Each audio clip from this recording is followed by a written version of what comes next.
Hello les investisseurs minimalistes, j'espère que vous avez la super forme et on se retrouve aujourd'hui pour une nouvelle vidéo interview sur un sujet passionnant, à savoir le stock picking. Donc la personne que vous verrez par la suite, je la suis depuis pas mal de temps sur les réseaux, surtout sur YouTube. Elle a un parcours atypique, on en parlera ensemble, mais aussi une stratégie d'investissement en bourse atypique qu'il va nous détailler par la suite. Donc on parlera de stock picking, de sa méthodologie pour choisir les meilleures actions, du travail, du temps qu'il y passe pour sélectionner les meilleures pépites. Il nous parlera également de sa stratégie à moyen, long terme, notamment pour sa retraite.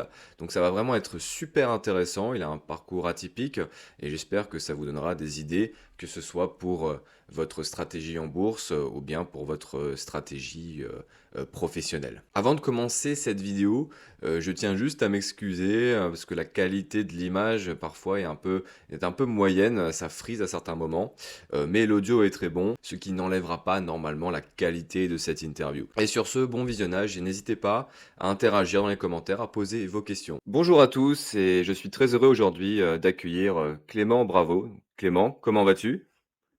Très bien, merci beaucoup pour l'accueil. Hâte de discuter d'investissement, c'est un peu les sujets, enfin, le sujet qui nous réunit et sur lequel on aime parler, donc hâte, hâte d'échanger là-dessus. Bah, c'est vrai que moi je te suis sur les réseaux, tu as commencé quand exactement? Il me semble que c'était en 2021, 2022, si je me trompe pas.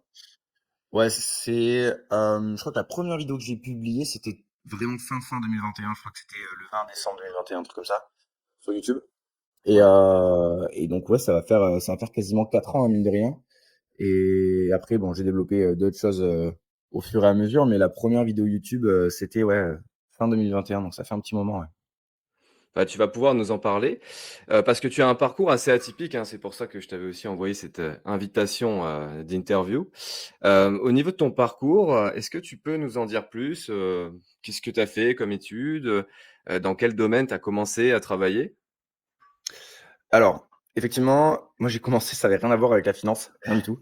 Justement, ouais. Donc moi quand j'étais jeune, en gros pour faire un peu le parcours, ce qui nous rapproche aussi c'est le tennis. Donc j'étais tennisman, jusqu'à mon adolescence et je m'étais blessé, au dos et j'avais fait un petit tour chez le kiné et j'étais, vraiment, enfin, j'avais une vocation pour ce métier-là. Du coup, bah, voilà, j'ai voulu aller faire ce métier. Donc j'ai fait, 1re année de médecine, en France à Bordeaux. Donc le concours, PACES à l'époque, qui s'appelle plus comme ça maintenant, mais à l'époque c'était la PACES, que j'ai validé. Ensuite, j'ai fait mes études de kiné à Bordeaux et ensuite j'ai bossé en tant que, kiné pendant 7 ans, donc 7 ans, jusqu'à, d'accord. 2024 Et tu étais à et ton compte à ce moment-là ou tu étais salarié, d'un cabinet, Tu faisais des non, 100 à remplacements? mon Comment ça? compte. 100 à ton J'ai compte? jamais j'ai jamais été salarié depuis, j'ai jamais été salarié. En D'accord. gros, donc ouais, c'est pas, que je veux pas ou c'est pas que c'est pas bien ou quoi que ce soit, c'est juste que, en tant que kiné, j'étais prof libre, donc profession libérale et j'étais, au début collaborateur, ensuite, je suis devenu associé dans le cabinet, j'avais acheté des murs du cabinet, donc je m'étais quand même bien lancé dans la profession D'accord. et j'ai commencé en parallèle à faire, justement de la création de contenu autour de l'investissement en 2021. Donc on va dire 2022 parce que c'était vraiment fin 2021. Et 2 ans sont passés, puis, fin, 2023, début 2024, j'ai pris la décision d'arrêter la kiné pour me consacrer à 100 sur, bah, mon activité, en ligne, hein, donc, création de contenu, autour de l'investissement et également à l'accompagnement des personnes qui veulent investir en bourse. Donc, j'ai structuré, tout un programme de à la fois formation, à la fois accompagnement, communautaire avec, pas mal d'outils, pas mal enfin, que ce soit toutes mes analyses et cetera, enfin, quelque chose d'assez costaud. Donc j'ai structuré ça et aujourd'hui, je suis même en train de monter une autre société pour, devenir vraiment, CIF CGP. Donc avoir les D'accord, 2 ouais. casquettes, en plus, pour, bah, pouvoir un peu, ouvrir, mon champ de compétences, quoi. D'accord, bah, on en parlera juste après. La première question qui me vient, c'est pourquoi finalement est-ce que tu as arrêté d'exercer en tant que kiné pour, te concentrer davantage sur, l'investissement? Est-ce que c'était pour une raison, financière ou une raison, par peut-être manque d'intérêt, si je peux appeler ça comme ça? J'aimais bien le métier, heu, Ouais. c'est toujours le cas, hein, genre, c'était pas un métier qui me dérangeait, au contraire, simplement les conditions, dans la santé en France, au niveau des professionnels de santé, c'est quand même compliqué. Hem pour beaucoup de professions de santé, c'est compliqué, mais pour les kinés, c'est encore plus compliqué parce qu'on a vraiment eu très très peu de revalorisation depuis de très nombreuses années. Et quand moi j'ai arrêté il y a 2 ans, du coup, l'acte de kiné de base, donc quand tu vas chez un kiné Ouais. pour faire une séance, c'était 16,13 € brut. 16,13 € mais pour une consultation de combien de temps? 30 minutes ou une heure? Normalement, dans la norme, c'est 30 minutes, mais la plupart du temps, tu gardes les patients plus longtemps. Du coup, je faisais un patient par demi-heure. 16,13 € la demi-heure? Ouais, Ah, c'est ce qui explique pourquoi beaucoup de kinés doivent faire du volume ou pourquoi il y en a aussi qui prennent plusieurs patients en même temps, qui les mettent sur des machines et tout. C'est pour ça, je exactement. pense, non? Ah En ouais, fait, le problème, c'est ouais, que tout ok. le monde doit manger et les Ah oui, bien loyers sûr. augmentent, les charges augmentent, le matos augmente parce qu'on est à 16,13 € la séance. Enfin, quand j'étais, kiné encore, on était à 16,13 €, sauf que les kinés sont peut-être la profession de santé qui doit avoir, le plateau technique le plus grand et le plus complet, tu vois? Avec, des machines, de muscu, avec, des vélos, avec des tables, avec des élastiques, avec des tu vois? Il y a quand même beaucoup de matos à acheter et tout augmente sauf notre rémunération. Donc forcément, bah, la marge, je pense que voilà, en bourse, c'est un peu les concepts, Moi, hein. je vois un problème de pricing power déjà. Là, bah, il y a pas de pricing power du tout parce qu'en Il n'y fait, a pas de pricing. on est conventionné avec la sécurité sociale et c'est eux qui déterminent les tarifs. Donc là, Ouais. maintenant, ça se démocratise un peu plus de faire du dépassement d'honoraires, du hors nomenclature, ce genre de choses, mais on arrive encore à voilà, à devoir, faire, autre chose que ce qui était censé être le plan initial, quoi. D'accord, parce que du coup, sur une heure, tu prends 30 € brut. Et bon, Mmh. après, les cotisations sociales en indépendant, bon, on te tape grosso Ouais, il modo te reste 50%. 50%. Ouais, 50%. Donc tu te retrouves à bosser pas 15 € net, quoi. 15 € C'est à peu net, près ça, ouais. c'est ouais, c'est pas énorme. Après, toi, tu as l'avantage en tant que profession libérale de faire le nombre d'heures que tu veux, contrairement à un Exact. salarié qui, lui, est au même tarot. Mais ouais, tu dois vite. Bah, soit tu prends des gens pour effectivement avoir cet effet de levier, ou bien tu te manges des journées de 10 heures, 15 heures par jour, quoi. Ce Ouais. qui est Bah, difficilement tenable à long terme. c'était 8h-20h, moi quand je bossais des grosses journées, c'était 8h-20h. Donc Ah c'était ouais, épais, quoi. ouais. Ouais, donc c'est aussi pour cette raison. Donc, tu as toujours l'intérêt pour ce métier, mais tu as switché vers la gestion de patrimoine et le contenu YouTube pour des raisons, pour gagner plus, on va dire, pour avoir Ouais et puis, plus de temps aussi et par intérêt aussi, j'imagine. plus de temps, c'était le plan initial. Ça s'est vite Ouais. transformé en je travaille autant que quand j'étais kiné. Mais après non, ce qui s'est, réellement passé aussi, c'est que j'avais plus le temps de faire les 2. À un moment donné, Ouais, bien sûr. c'est compliqué de faire 2 métiers en même temps et j'avais, 40 heures au cabinet parce que j'avais un peu diminué mon activité pour justement être un peu plus libre pour mon activité sur les réseaux et tout ça. Mais arrive un moment où faire les 2 à 300%, c'est compliqué. En tout cas, si tu veux vraiment en faire une activité, pérenne et qui te permet de vivre Mmh. et du coup, j'ai fait un choix et c'était un risque, hein, parce que j'ai fait une croix sur, 8 000 balles de chiffre d'affaires, mensuel, on va dire, avec, Ouais. du coup, bah, le pâté d'heures que je faisais. Donc j'ai fait une croix sur ça, sans Mmh. chômage, sans rien du tout, parce que j'étais prof libre, donc il y a pas la roue de secours de, tu une rupture conventionnelle et tu as tes 18 mois de chômage et tu es tranquille en te disant: «Bah, ça va tomber dans tous les cas, même si ça marche pas». Moi, j'avais rien du tout. Donc c'était soit ça marchait, soit je repartais kiné, ce qui n'était pas, enfin, c'est pas le bagne non plus, tu vois? Mais le plan initial, c'était pas ça. Donc ouais, Après, tu du coup, avais j'ai toujours cette soupape de sécurité de revenir dans un cabinet kiné, de faire peut-être un mi-temps, de pouvoir payer tes charges et continuer peut-être à essayer de développer ton activité. Donc, tu partais pas non exactement. plus, ouais, tu t'es pas jeté dans le grand vide, quoi. Non, non, non, même j'avais une situation financière qui était, largement, Ouais, correcte. J'avais déjà investi depuis plusieurs années, j'avais mon épargne de sécurité largement. J'avais ouais, anticipé en mettant plus d'épargne de sécurité de côté puisque je savais que j'allais pas me payer pendant, plus d'une année, pour, justement, laisser de la trésorerie dans la boîte et avoir un fonds de roulement, suffisant. J'avais bien anticipé les choses. Mais justement, le fait d'avoir, ok. cette vision investisseur et cette vision, anticipation long terme, ça m'a permis à aucun moment, même si j'ai eu aucune aide, d'être dans la merde. D'accord. Ouais, bon, on parlera de tes finances personnelles, hein. C'est vrai que c'est un parcours atypique, hein, parce que d'habitude, les CGP, les CIF, ils viennent des filières assez classiques, hein, comme le droit, bah, les masters en gestion de patrimoine. Et c'est vrai que Mmh. bah, ça apporte aussi un regard nouveau, vu que tu as commencé, tu t'es formé un peu par toi-même en consommant du contenu et en investissant à titre perso, quoi.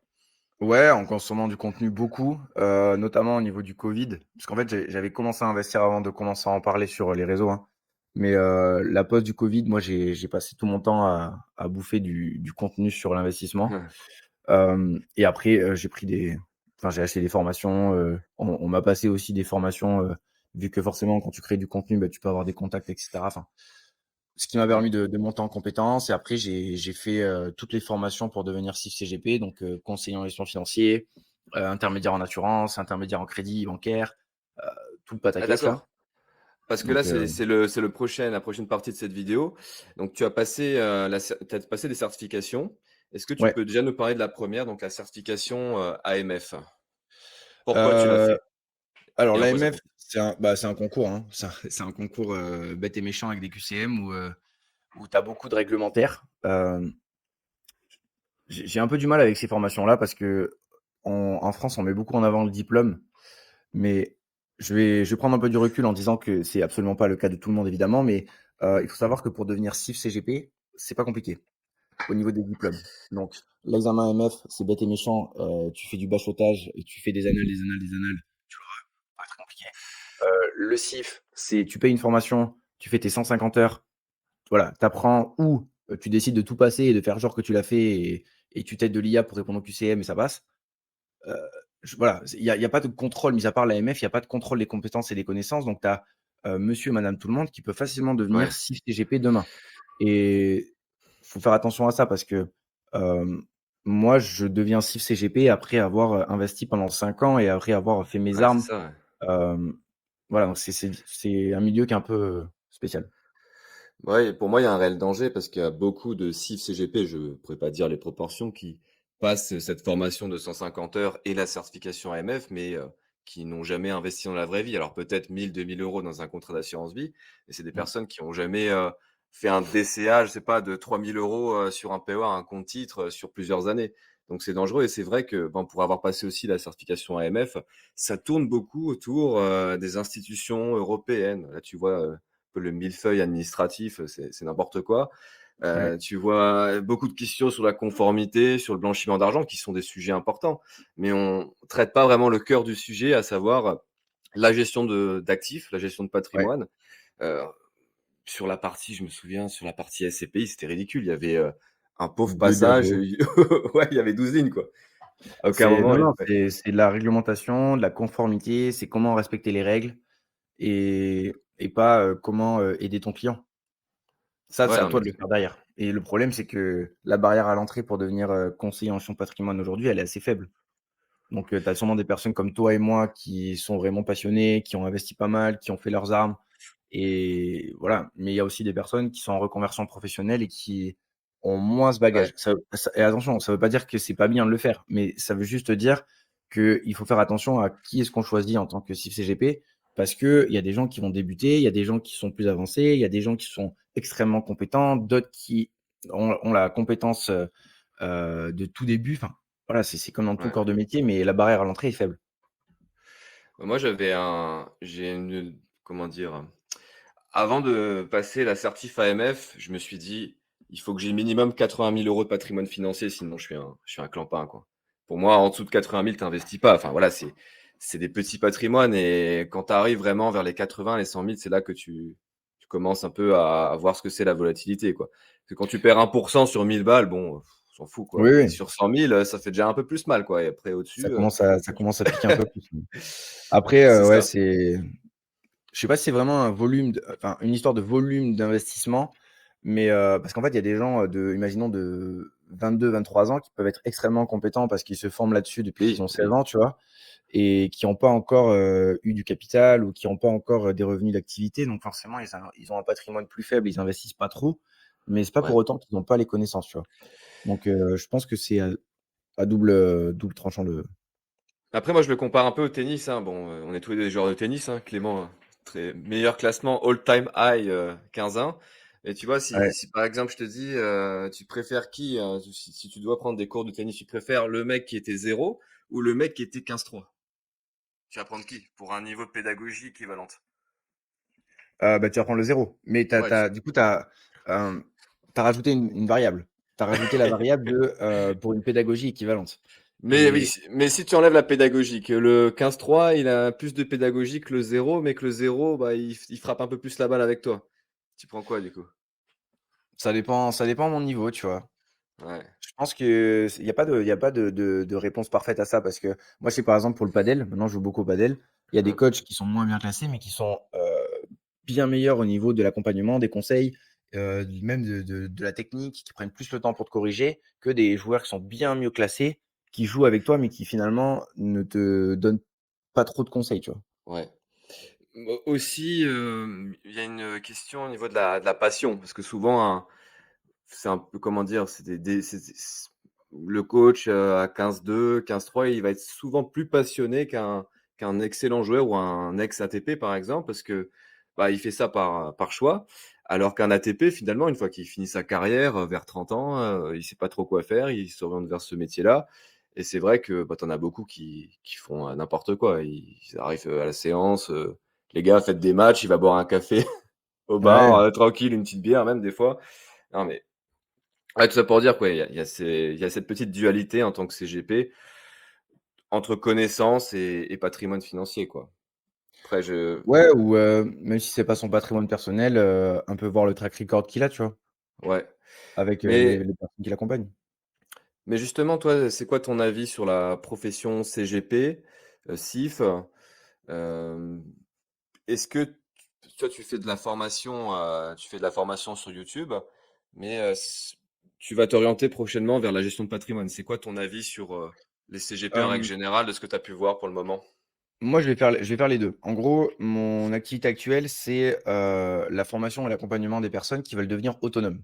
Donc ça, c'est Ouais, vraiment différent. C'est pas du conseil financier. Moi, le but, c'est vraiment de leur donner toutes les armes pour qu'ils puissent, comprendre ce qu'ils font et investir. Donc en gros, c'est gestion de l'épargne court terme, investissement ETF, investissement action, mmh, on touche un petit peu à la crypto. Là, je suis en train de faire un module SCPI, donc j'essaie vraiment de leur donner toutes les armes possibles pour qu'ils puissent gérer leur patrimoine financier à travers leur ordinateur, en gros. C'est un peu ça l'objectif et ça restera, le cœur de ce que je fais parce que pour moi, il y a beaucoup plus d'intérêt en fait, on crache beaucoup sur les formateurs et cetera, mais moi, ça fait un moment que je suis dedans et mon activité marche bien et je vois les retours des gens que j'ai, ce qui enfin voilà, ils sont, très, très positifs et ce qu'il faut pas oublier, c'est qu'entre une personne comme moi, où je fonctionne aux honoraires, donc c'est un droit d'entrée dans le programme que la personne me paye et ensuite j'ai aucun conflit d'intérêt à ce qu'il aille sur, tel courtier, telle action, tel ETF. Moi, mon seul objectif, c'est que la personne réussisse et soit en confiance avec ce qu'elle fait. mmh, Alors que, de l'autre côté, il y a quand même des CIF CGP, par exemple, qui ont, des biais beaucoup plus forts. Parce que si un CIF CGP n'est pas payé aux honoraires, mais est payé avec le système classique des rétrocommissions, ce qui est le cas pour 90-95 des CGP, ouais, forcément, il y a, un biais sur, bah, OK, où est-ce que je vais avoir le meilleur rapport entre la performance que mon client pourra avoir, en tout cas les investissements, la qualité des investissements qu'il pourra avoir et ma rémunération en tant que CGP. mmh, Donc ça, il faut faire très attention et après, moi, j'ai un autre avis là-dessus, c'est que pour une personne moi, mon but, par exemple, avec mon activité, de CIF CGP que je suis en train de monter à côté, donc j'aurai une société CIF CGP et j'ai ma société, d'accompagnement de formation.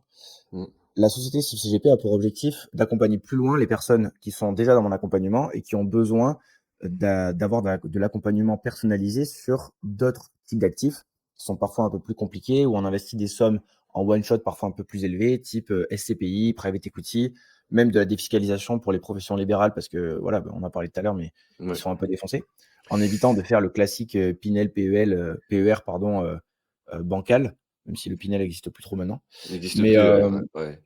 mais voilà, du coup, l'idée, c'est ça et c'est également d'accompagner les personnes dans mon entourage pour faire le 0 à 1. Et quand je Ouais. dis le 0 à 1, c'est qu'en fait, il y a plein de gens aujourd'hui qui n'ont pas envie d'apprendre, qui n'ont pas envie de se former et qui ont envie de déléguer ça à quelqu'un de confiance et là, pour le coup, bah, le CGP doit quand même se rémunérer, tu vois? Donc hem, je Du serai coup, tu moins, vas on va dire, auras une petite partie, commission et une grosse partie honoraire? Tu vas faire le mix des 2. je vais laisser le choix, je pense. D'accord, OK. Je vais laisser le choix, je vais expliquer, soit c'est les honoraires, donc c'est vous me payez maintenant et du coup, bah, voilà, c'est un paiement, à sortir dès l'entrée. Soit, c'est un système, de commission et de voilà, de frais, plus classique CGP, mais par contre, sur le long terme, ça vous coûtera plus cher. Donc est-ce que vous voulez sortir maintenant? Est-ce que vous voulez sortir cet argent au fur et à mesure? Dans tous les cas, moi, je serai en tant que CCGP, tu es obligé d'être 300% transparent sur les frais que tu touches. Ouais. Donc c'est pas une question de cacher quoi que ce soit, mais c'est simplement laisser le choix à la personne en fonction de ce qu'il a envie de faire. Et c'est vrai que, pour, les CIF, qui bossent de manière non indépendante, donc à la commission, il y a une énorme incitation, du moins en ce moment, sur les SCPI. Pour avoir parlé avec, certains partenaires, bon après, moi j'aime bien les SCPI dans un optique de diversification et de revenus, mais, les montants qui peuvent te rétrocéder, Mmh. bah, ça incite vachement, tu vois, à orienter le client dessus, hein. 6% sur le montant des versements, c'est quand même pas mal, hein. Si tu t'envoies un 200 000 dessus, ça fait 12 000 de rétro. Ouais, ouais, c'est pour ça qu'il faut, moi je vais essayer d'être, enfin je vais essayer, je serai le plus indépendant possible, tu vois? Ouais. Bah, Hem, après, disons que sur la partie SCPI, il y a pas vraiment de, c'est pas mal en soi pour le client, et au contraire, parce que de toute façon, qu'il passe par toi ou qu'il aille tout seul, il tu vas va payer la même prendre chose. 10% de frais d'entrée, il va payer la même chose. Et c'est ça que j'adore Mmh. sur sur cette classe d'actifs, hein. Ouais, mais tu vois ce qui est cool avec, cette dualité d'avoir ma société d'accompagnement de formation, donc le programme SPAC et la partie CIF CGP, c'est que les personnes dans le programme SPAC seront déjà autonomes sur toute la partie gestion de leur épargne court terme, sur tous leurs Ouais. investissements en bourse, et ils viendront pour l'extra mal, tu vois. Donc, ils ont déjà tout le package optimisé au niveau des frais, au niveau de la gestion, en ayant une gestion par eux-mêmes. Et ça permet d'avoir un peu le meilleur des deux mondes, je pense. Ah, mais ton parcours client est très intéressant et très optimisé, hein, parce que j'ai eu le même raisonnement. Parce que pour moi, sur Internet, YouTube, ça s'adresse plus à une, comment dire, à une audience qui débute avec des petits versements pour commencer, pour valoriser le capital. Et après, par la suite, bah, pourquoi pas aller sur un service de gestion de patrimoine une fois que tu as atteint les 300 000, les 500 000, quoi, pour commencer à diversifier. Donc, non, tes Ouais, deux offres, elles sont très complémentaires, hein. ouais, c'est le but. C'est le but. Et surtout pour pouvoir accompagner des gens qui n'ont pas envie. Parce que Oui, mon oui. père, ma mère, la mère de ma copine, enfin, des potes à moi, ils n'ont pas envie. C'est pas leur truc, tu vois. Genre, c'est pas, ils ont pas envie de gérer leur argent, d'investir. Et ça, moi, j'ai appris à l'accepter. Tu vois, au début, je me disais, mais non, enfin, c'est pas ce qu'il faut faire. Vraiment, prends le temps. Ça prend 5 minutes par mois si tu fais de l'investissement sur ETF très simple. Mais même ça, les gens n'ont pas envie. En fait, psychologiquement, ils n'ont pas cette volonté ni cette solidité pour se dire, je gère mon propre argent. C'est quand même Et du coup, paradoxal, hein, avec tout le contenu en ligne, tu te mets un petit podcast dans la voiture le matin, 5-10 minutes, en rentrant ouais, pareil, mais tu vois? tu vois, c'est comme le sport. Moi, Ouais. j'adore regarder Roland-Garros. Il y a des gens qui sont chiés devant Roland-Garros. Il y a des gens qui adorent le rugby, il y a des gens qui adorent le foot. Mais pour nous, et en fait, aussi avec l'expérience, parce que du coup, ça fait quasiment 5 ans maintenant que je suis dans Touche pas ta caisse sur les réseaux, mais euh, l'algorithme nous pousse à consommer ce qu'on aime consommer. Donc nous, on est dedans et nous, on a du contenu sur l'investissement en bourse notamment toute la journée. Mmh. Les gens qui n'en ont rien à faire n'ont Ouais, il y a jamais eu le Squeezie. temps, je passe, hein. Ouais, tu vois Squeezie, hein, quand t'es un peu dans Exactement. le divertissement sur YouTube, tu vois Squeezie, MrBeast, des mecs qui font n'importe quoi. Non, mais c'est vrai, j'ai eu le même raisonnement que toi, parce qu'au début, je me suis dit, bon, est-ce que ça sert à quelque chose de faire CIF? Parce que dans mon inconscient, moi, j'avais l'impression que tout le monde était hyper formé en bourse et que tout le monde connaissait, quoi. Et en fait, non. Enfin, il y a encore une grande proportion de la population qui connaît rien à la bourse. Et surtout, tu as une énorme proportion qui n'a pas envie de simplement de s'emmerder avec du contenu et le faire par eux-mêmes, quoi. Ouais, et puis C'est souvent des t'as chefs aussi d'entreprise qui n'ont pas le temps, tu vois. Il y en a ouais, beaucoup. les entreprises Ouais. n'ont pas forcément le temps. Donc, Ouais. tu peux investir de la trésorerie d'entreprise, ça, c'est quelque chose qui est faisable. Et il y a une grosse différence entre ce qu'on en parlait juste avant de démarrer la vidéo, mais il y a une grosse différence entre faire un DCA de 300 euros par mois sur des ETF et investir un héritage de 100 000, enfin, de 100 000 balles qui vient de tomber. Tu vois, Ouais. l'argent, il te brûle les doigts, tu es un peu paralysé, tu sais pas trop quoi faire. Et Mm. il y a toujours ce besoin de validation. Donc, heu, être accompagné, c'est pas une mauvaise chose, tu vois? Et payer des gens pour être accompagné, c'est pas une mauvaise chose. Simplement, il faut, prendre, les personnes le plus indépendantes possible et le plus possible les payer aux honoraires pour avoir, un minimum de conflit d'intérêts. C'est simplement déjà Mm. si le message il passe, là-dessus, ça serait une grande victoire. Oui, parce que si on fait l'analogie du sport, hein, tu prends Rafael Nadal, donc qui a pris sa retraite. Bah, Rafael Nadal, il avait un coach pour le tennis, mais Ouais. en soi, tu te dis: «Le mec est tellement fort, mais pourquoi est-ce qu'il aurait besoin d'un coach? C'est bon, ma prise coup droit, mon coup droit, je sais le faire, pourquoi tu m'emmerdes?» Mais justement parce qu'il a envie de déléguer cette partie un peu, structuration des entraînements, il veut gagner du temps, quoi. Pareil pour la partie mentale et physique, il pourrait faire ses séances Ouais, de lui-même, mais et finalement, bah, pour il avoir un œil extérieur. ouais, un œil Trop extérieur, important, exactement. des fois, tu vois pas ce que toi tu fais pas bien, et parce qu'en fait, ce Ouais, qu'il faut comprendre aussi, c'est que peu importe ton niveau, patrimoine ou tennis, tu vas te «battre» entre guillemets avec des mecs qui sont de plus en plus forts. Rafael Nadal, il se battait pas avec le 300e mondial, il se battait avec Novak Djokovic et Federer, tu vois? ouais, Donc le niveau de coaching, il est, sur le moindre petit détail, que ce soit physique, mental, pour, justement aller battre ces mecs-là. Parce que son objectif à lui, c'était de battre ces mecs-là, pas, battre, les mecs qui étaient sans mondiaux, tu vois? Il savait qu'il allait les battre. ouais, ouais, bah, surtout sur terre battue. Bah, après, dans l'investissement, c'est différent parce que j'ai j'ai l'impression que les gens se comparent beaucoup malheureusement. Quand si par exemple on tombe sur tes vidéos, bah, on voit OK, je sais pas exactement combien tu as, ça fait longtemps que j'ai pas regardé, mais on voit Clément Bravo 300 000, tu vois? Et les gens tout de suite, ils se comparent, ils ont envie de mieux faire. Ce qui est beau dans l'investissement, c'est que c'est quand même une discipline, individuelle, mais tu as pas besoin de Ouais. te comparer tous les jours à aux gens, quoi. Enfin, c'est en fonction de tes objectifs. Moi, par exemple, je sais que j'ai un objectif de retraite, je sais que je dois investir tel ou tel montant, mais ouais, j'ai arrêté de me comparer avec des personnes qui ont 5 millions, 10 millions de patrimoine, ça a aucun sens, tu vois? Bah, Et toi c'est pareil, dur, hein? hein, de pas comparer, hein. Ouais, Même au niveau du business et de l'activité, tu as toujours l'impression que les mecs, ils vont plus vite que toi, qu'ils font mieux que toi. ouais, Hem Et en fait, moi, ce que je dis quand je monte mon patrimoine aujourd'hui, je le partage, toujours sur YouTube. Moi, je suis hyper transparent par rapport à ça. Hem Et en fait, je me dis, j'ai démarré, tout est sur YouTube. Donc le mec qui me critique aujourd'hui en me disant: «Ouais, ton patrimoine, il fait des bons de X milliers d'euros, ouais, ton patrimoine, il est très élevé par rapport aux autres, donc c'est facile pour toi». Je fais: «Mais mon gars, repars sur la vidéo 5 ans en arrière, regarde où j'en ouais, étais». J'étais à 77 000 € de patrimoine, tu vois? ouais, bien sûr. Donc oui, je suis parti, avec, une famille qui m'a aidé, j'ai fait des études, mais derrière, je me suis fait tout seul, et j'ai fait des choix, j'ai pris des risques, j'ai arrêté la kiné pour me lancer dans mon activité. Ça s'est pas fait tout seul. Aujourd'hui, je récolte les fruits de tout ce que j'ai mis en place sur les 5 dernières années, et au final, le covid, a été, fait chier, beaucoup de monde, mais je pense que moi, le covid, c'est la meilleure chose qui me soit arrivée dans ma vie, parce que, c'est Oui, le j'entends vraiment le souvent le tournant. covid, ça a tout changé, mais en fait, je trouvais que c'était une super période, hein. Tu pas un Bah, bruit, tu restais chez toi tranquille, bon, moi j'ai c'est aimé cette période. une retraite spirituelle, quoi. Ça a pu Bah ouais, prendre du recul sur ta vie, de manière, moi j'ai regardé toutes les vidéos de Tammy Cabage à ce moment-là, hein. J'avais ouais, 22 ans, je savais pas trop quoi faire, je regardais ses vidéos et non, c'est bah, après non, je regarde plus maintenant parce que le YouTube, francophone, dans l'investissement a bien évolué, mais c'était ouais. une super période et c'est à ce moment-là aussi que j'ai lancé ma chaîne, hein, comme toi d'ailleurs, hein, si tu commences à Mais ouais. ouais, on fait partie des dinosaures, hein. C'est pas loin, hein, de Ouais, YouTube, hein, parce ouais, que il y a c'est beaucoup de gens qui viennent et qui repartent, hein. bah, c'est ça. Après, bon, je pense qu'on divague un peu, on s'éloigne du sujet, mais moi, j'ai une doctrine sur YouTube. Je poste mes vidéos comme j'investis en bourse. Donc, tu vois, on investit en bourse, hein, je prends, voilà, je fais peut-être une à deux opérations par mois et encore, parfois non, parce que je trouve que les marchés sont trop élevés. Et j'applique ça à mes publications YouTube.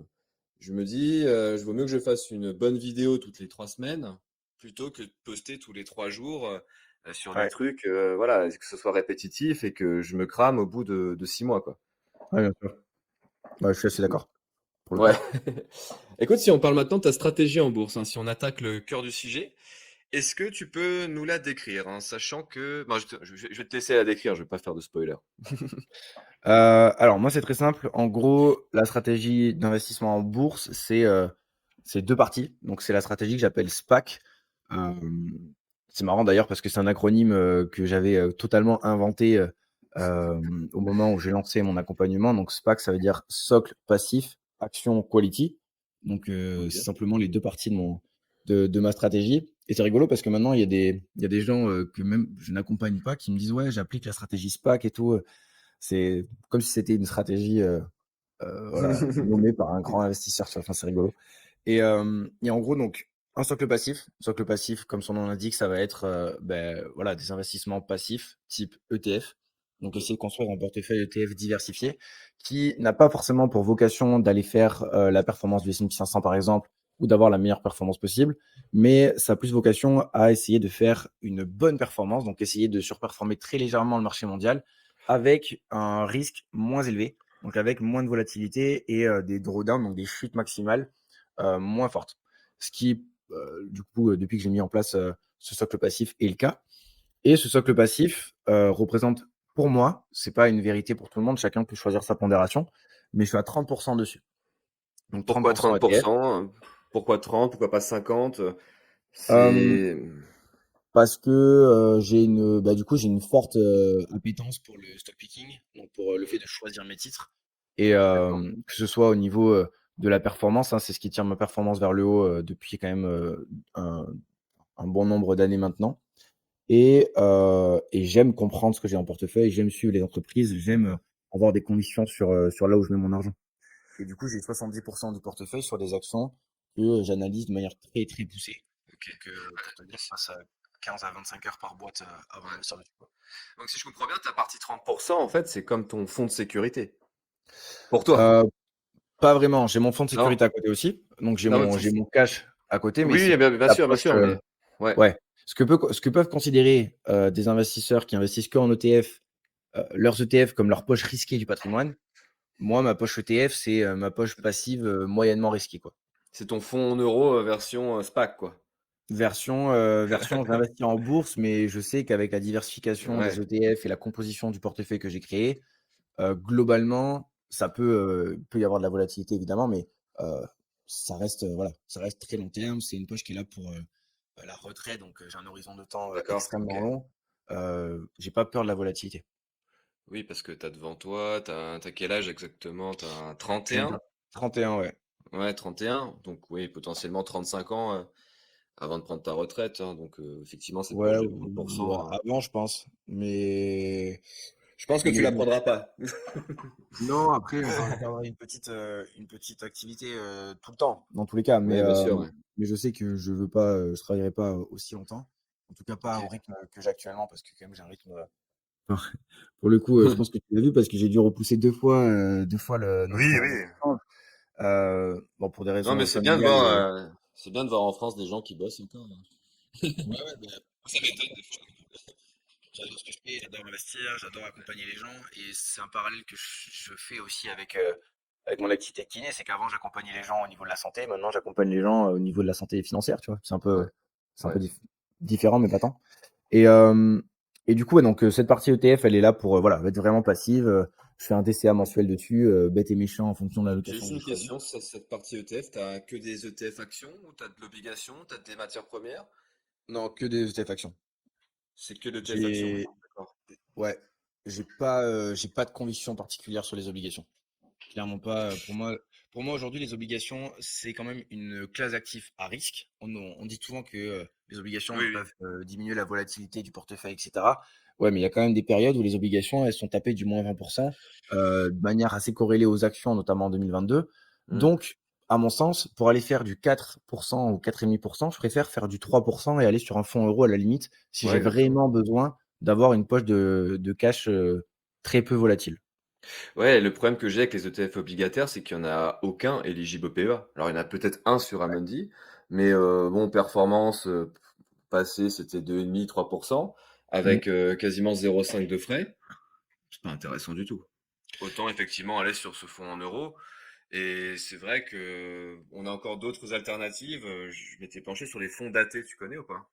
Ouais, ouais, les fonds datés, ouais. Bah, ça peut être intéressant, notamment pour avoir une visibilité sur ce que tu vas vraiment obtenir de ton investissement en obligation. Ouais, Ça peut être ouais, bien sûr. intéressant. En fait, pour expliquer un peu ce que c'est les fonds datés, c'est simplement des obligations qui ont une maturité à, je sais pas, 3 ans par exemple. Donc, c'est un fonds daté à 3 ans qui va te verser peut-être environ 4% par an. Et tu sais Ouais. que tu vas toucher ces 4% par an et à la fin, tu seras remboursé du capital que tu as investi. Et ça te permet de nourrir des projets moyen terme, par exemple. Imaginons, tu veux construire ta maison dans 4 ans, bah, tu sais que voilà, pendant 3 ans, tu as mis ce fonds-là Mm. en place. Après, sur la partie fonds datés, de ce que j'ai pu voir, c'est beaucoup d'investment grade, hein. C'est beaucoup de d'obligations d'entreprise, hein. Après, bon, c'est sur Ouais. 3 ans et je sais pas si je suis fan vraiment des obligations d'entreprise. Pour moi, autant acheter des actions. Après, c'est mon Hmm. avis, mais. Bah, tu vas prêcher un convaincu, hein, parce que moi, je suis beaucoup plus convaincu par le marché action. que par Ouais, le marché obligataire. C'est 2 marchés vraiment différents, mais à mon sens, quand, on a un profil comme le tien et comme le mien, ouais, on doit avoir l'épargne de sécurité, on doit anticiper les projets qu'on veut, mettre en place dans les prochaines années. Mais au-delà de ça, je vois pas l'intérêt, en fait, aujourd'hui d'investir en obligations. Mon but, c'est pas de protéger ce que j'ai que 30 ans, j'ai le temps de me refaire. ouais, Mon but, exactement. c'est d'avoir, une partie de mon patrimoine qui fructifie. Et s'il y a de la volatilité, OK, ça fait partie du jeu, tu vois? C'est normal. Maintenant, faut être OK avec ça et c'est pour ça que moi, un gros, gros travail que j'oblige à faire à toutes les personnes que j'accompagne, c'est un travail de finances perso. Mmh. Ouais, C'est exactement. trop sous-coté. Quand tu sais ce que tu as en banque, voilà, combien est-ce que tu épargnes par mois, les dépenses que tu as et cetera, beh, tu as toutes les métriques qui te permettent de rester en sécurité, peu importe ce qui se passe. Moi, j'ai quand même une petite question, hein, parce que là, on a parlé de fonds datés, de fonds en euros. Bon, le fonds en euros, c'est principalement des obligations d'État. Mmh. Mais en fait, moi, je me suis posé la question, est-ce que je fais plus confiance à l'État français pour rembourser sa dette ou plus confiance à Microsoft? Moi, je fais plus confiance à Microsoft. Ouais, moi aussi. J'ai pas de fonds euros. Ouais, ouais. Ouais, j'ai eu ce débat l'autre jour et ouais, c'était assez marrant. Il dit, ouais, mais l'État français il peut pas faire faillite. Je dis, oh, t'es Ah sûr de si, si. ça? T'es sûr de Bah, ça, mec? il y a quand même, de grosses barrières avant ça, mais bon, Oui. on le voit quand même la tendance, notamment au niveau des notes, des notations financières de Fitch, de S&P Global et cetera, Ouais. les notes, de la dette de la France se dégradent. Donc, je pense qu'on va pas tomber non plus. Ça m'étonnerait qu'un pays comme la France arrive au point où ça part tellement en steak que vraiment, les obligations, d'État ne rapportent plus rien ou alors, qu'elles soient vraiment, dégradées. Enfin, Ouais. ça m'étonnerait. Maintenant, je mettrai pas tous mes œufs dessus. Ok. Si on reparle, parce que là on a divagué vers les obligations, mais on parle d'actions aujourd'hui.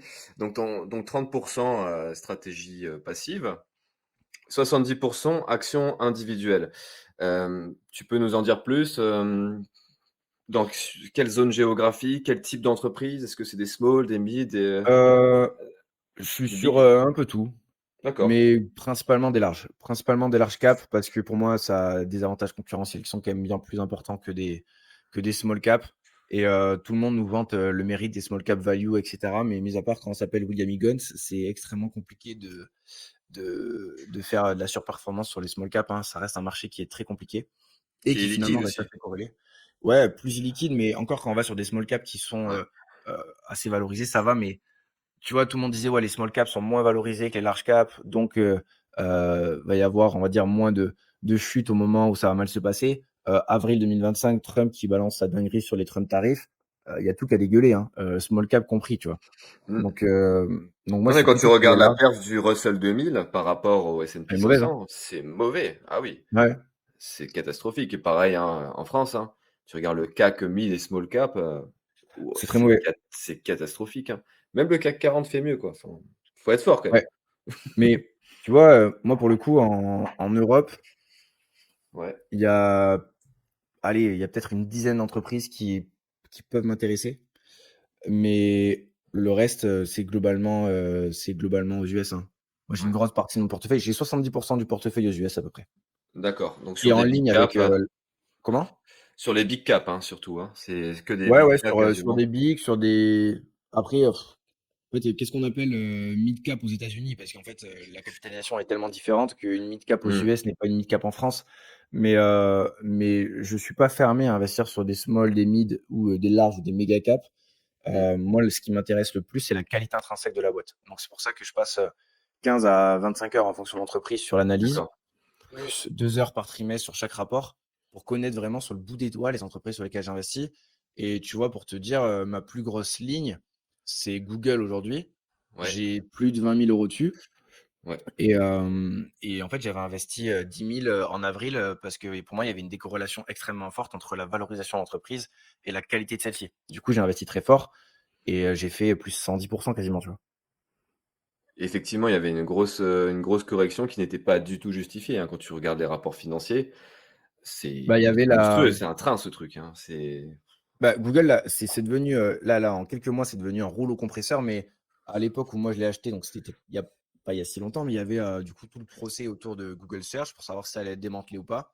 ce Ouais. qui mettait une narrative négative sur Google et il y avait, tout le questionnement aussi au niveau de l'IA. Est-ce que ça allait délivrer, tous les investissements massifs qu'ils font en R&D et en CapEx, est-ce Ouais. que ça va délivrer ou pas, quoi? Et finalement, là, c'est en train quand même de bien se passer. Les croissances sont assez folles.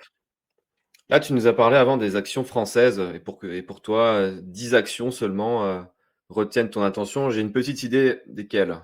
Si je peux si je peux Ouais, vas-y, te vas-y. je pense qu'il doit y avoir Ferrari, peut-être pas au niveau actuel, mais Ouais, Ferrari à mon avis? À ouais, mon avis. Ferrari, c'est intéressant. ASML Holding, Ouais, Safran peut-être? ça peut, ouais. Evolution AB? Non, Evolution AB, Non, pas Evolution. Evolution AB, c'est une très belle boîte au niveau chiffres et je l'ai analysé, hein. J'ai passé, Hein? mon petit temps dessus, mais il y a un gros problème réglementaire au niveau du business de Evolution AB, ce qui fait que, C'est des pour casinos moi, il y en a un ligne, risque. hein, ouais. Ouais, il y a un risque beaucoup trop élevé, en fait.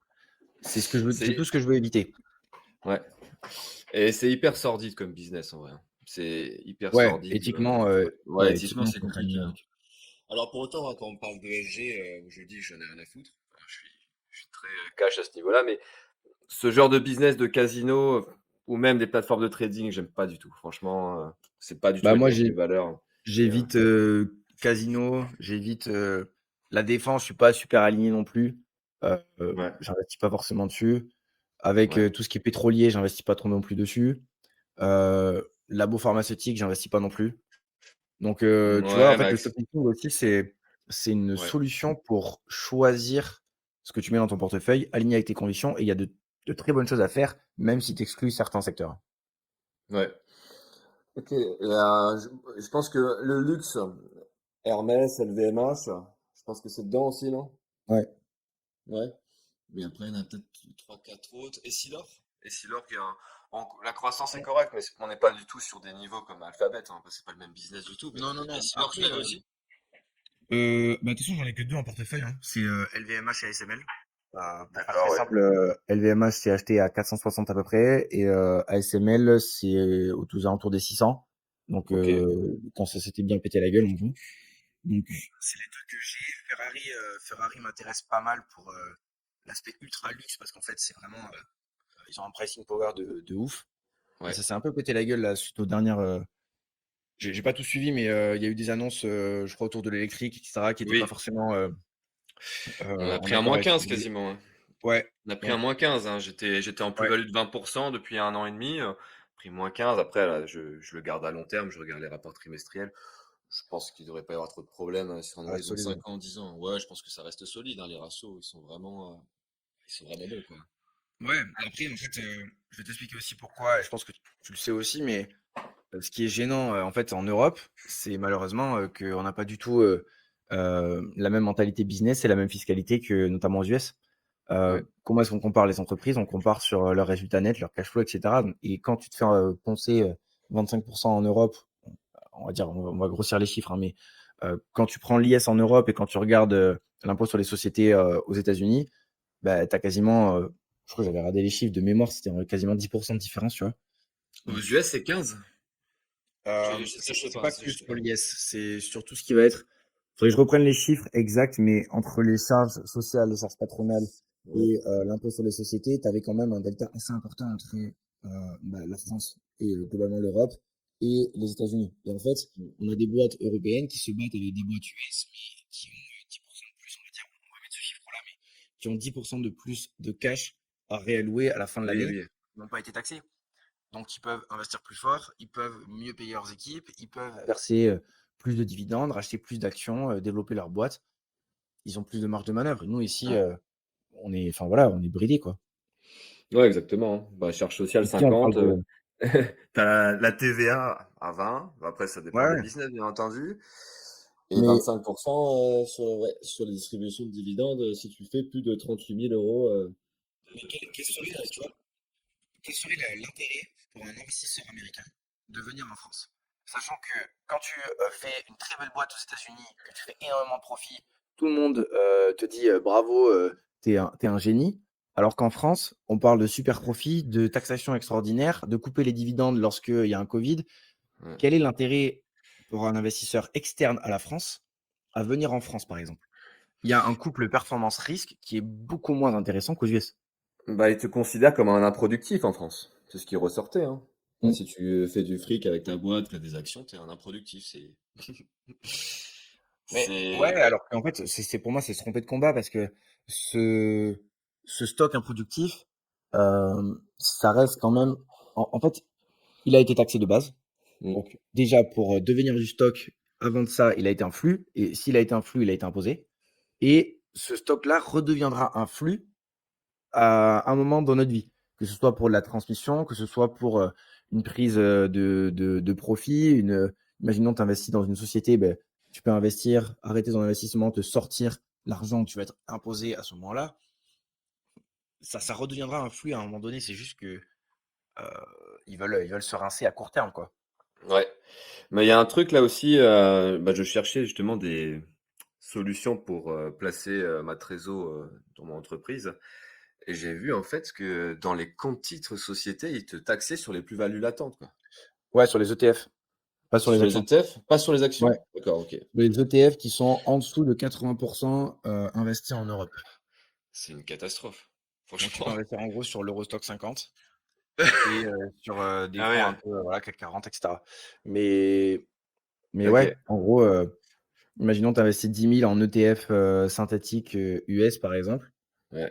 ou même pas synthétique, enfin bref, pas synthétique, on s'en fout, mais tu investis sur un ETF US, tu investis 10 000, tu fais x2 dans l'année, ce qui n'arrivera jamais sur les US, mais bon bref, imaginons, tu vas être imposé si tu as 25% d'IS, tu vas être imposé à 2500 balles, même Mhm. si tu n'as pas vendu.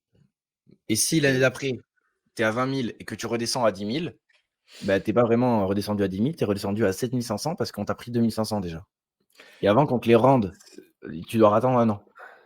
c'est du vol, hein. Mais après, il y a un truc pour comment dire, contourner ça. Tu as des contrats de capitalisation qui sont un peu Mm. plus chargés en frais, mais dans lesquels t'as pas de friction fiscale, hein, t'as pas de vol. Moi, j'appelle ça du Ouais. vol en fait, hein, de vol sur les plus-values latentes, quoi. Oui, ça c'est. Bah, de toute façon, moi je sais que en société, j'investis principalement en SCPI, en actions en direct Ouais. et sûrement en private, mais j'investirai pas en ETF en société. Ok. J'ai pas envie d'exposer à ça. Écoute, si on revient sur ta partie stock picking, 70%, est-ce que tu peux nous décrire ta méthodologie, hein, sans la Ouais. décrire complètement? Je pense que sinon on y est encore dans demain, Ça peut quoi. être long. Ça peut être très long. Les grandes lignes de la détection de l'opportunité à l'achat.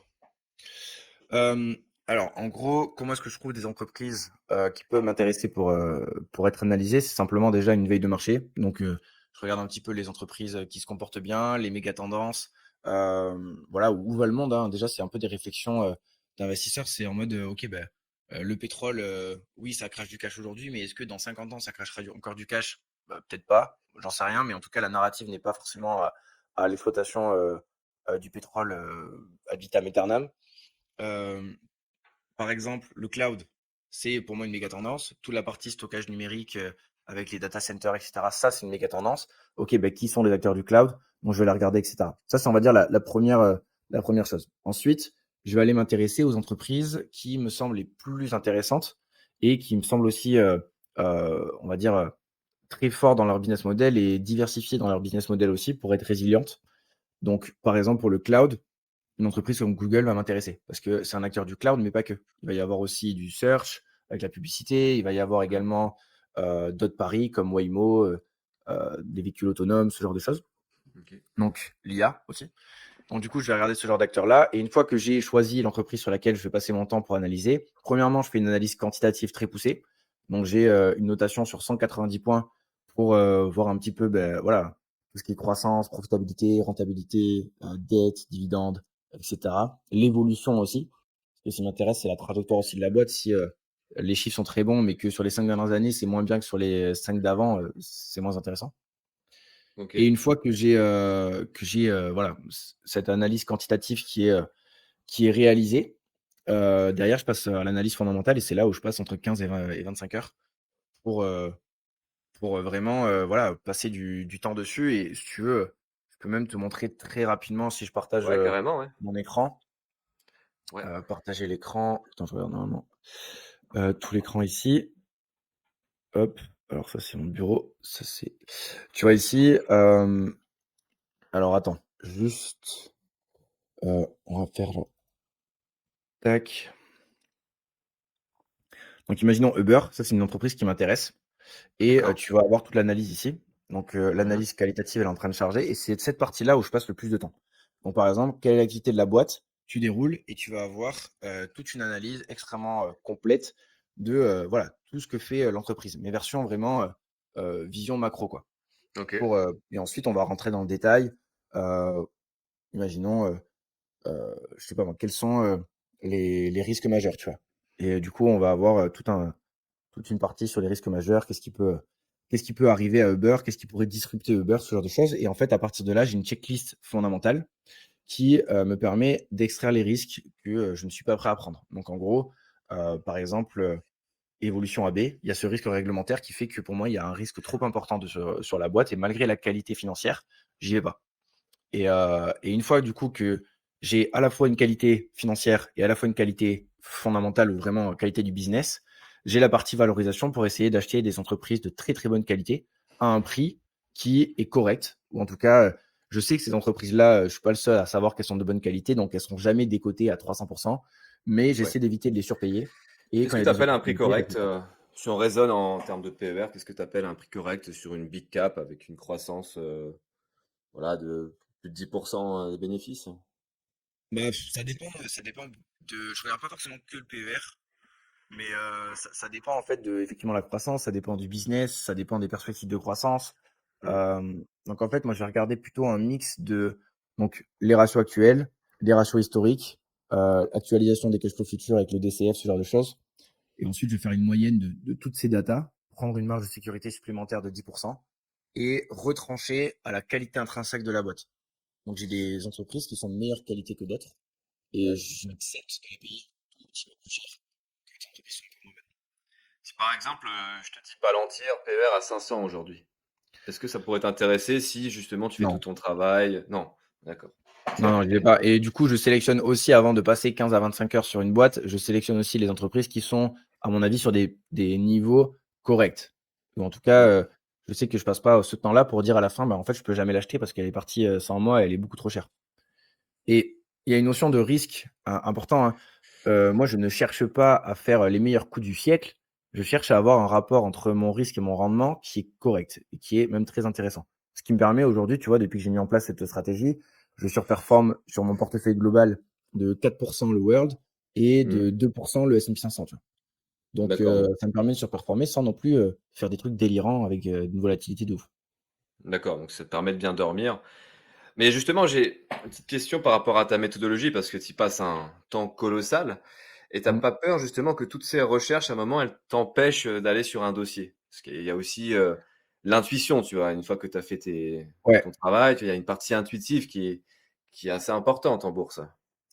Ouais, en fait, je me l'autorise, Ouais, rarement, mais en fait, si je me l'autorise, c'est que l'entreprise m'intéresse et je peux commencer à initier une position et démarrer l'analyse, par la suite. Mais par contre, je sais que je ne ferai pas une position à 20 000 balles sur une entreprise que j'ai pas analysée de manière, extrêmement poussée. d'accord.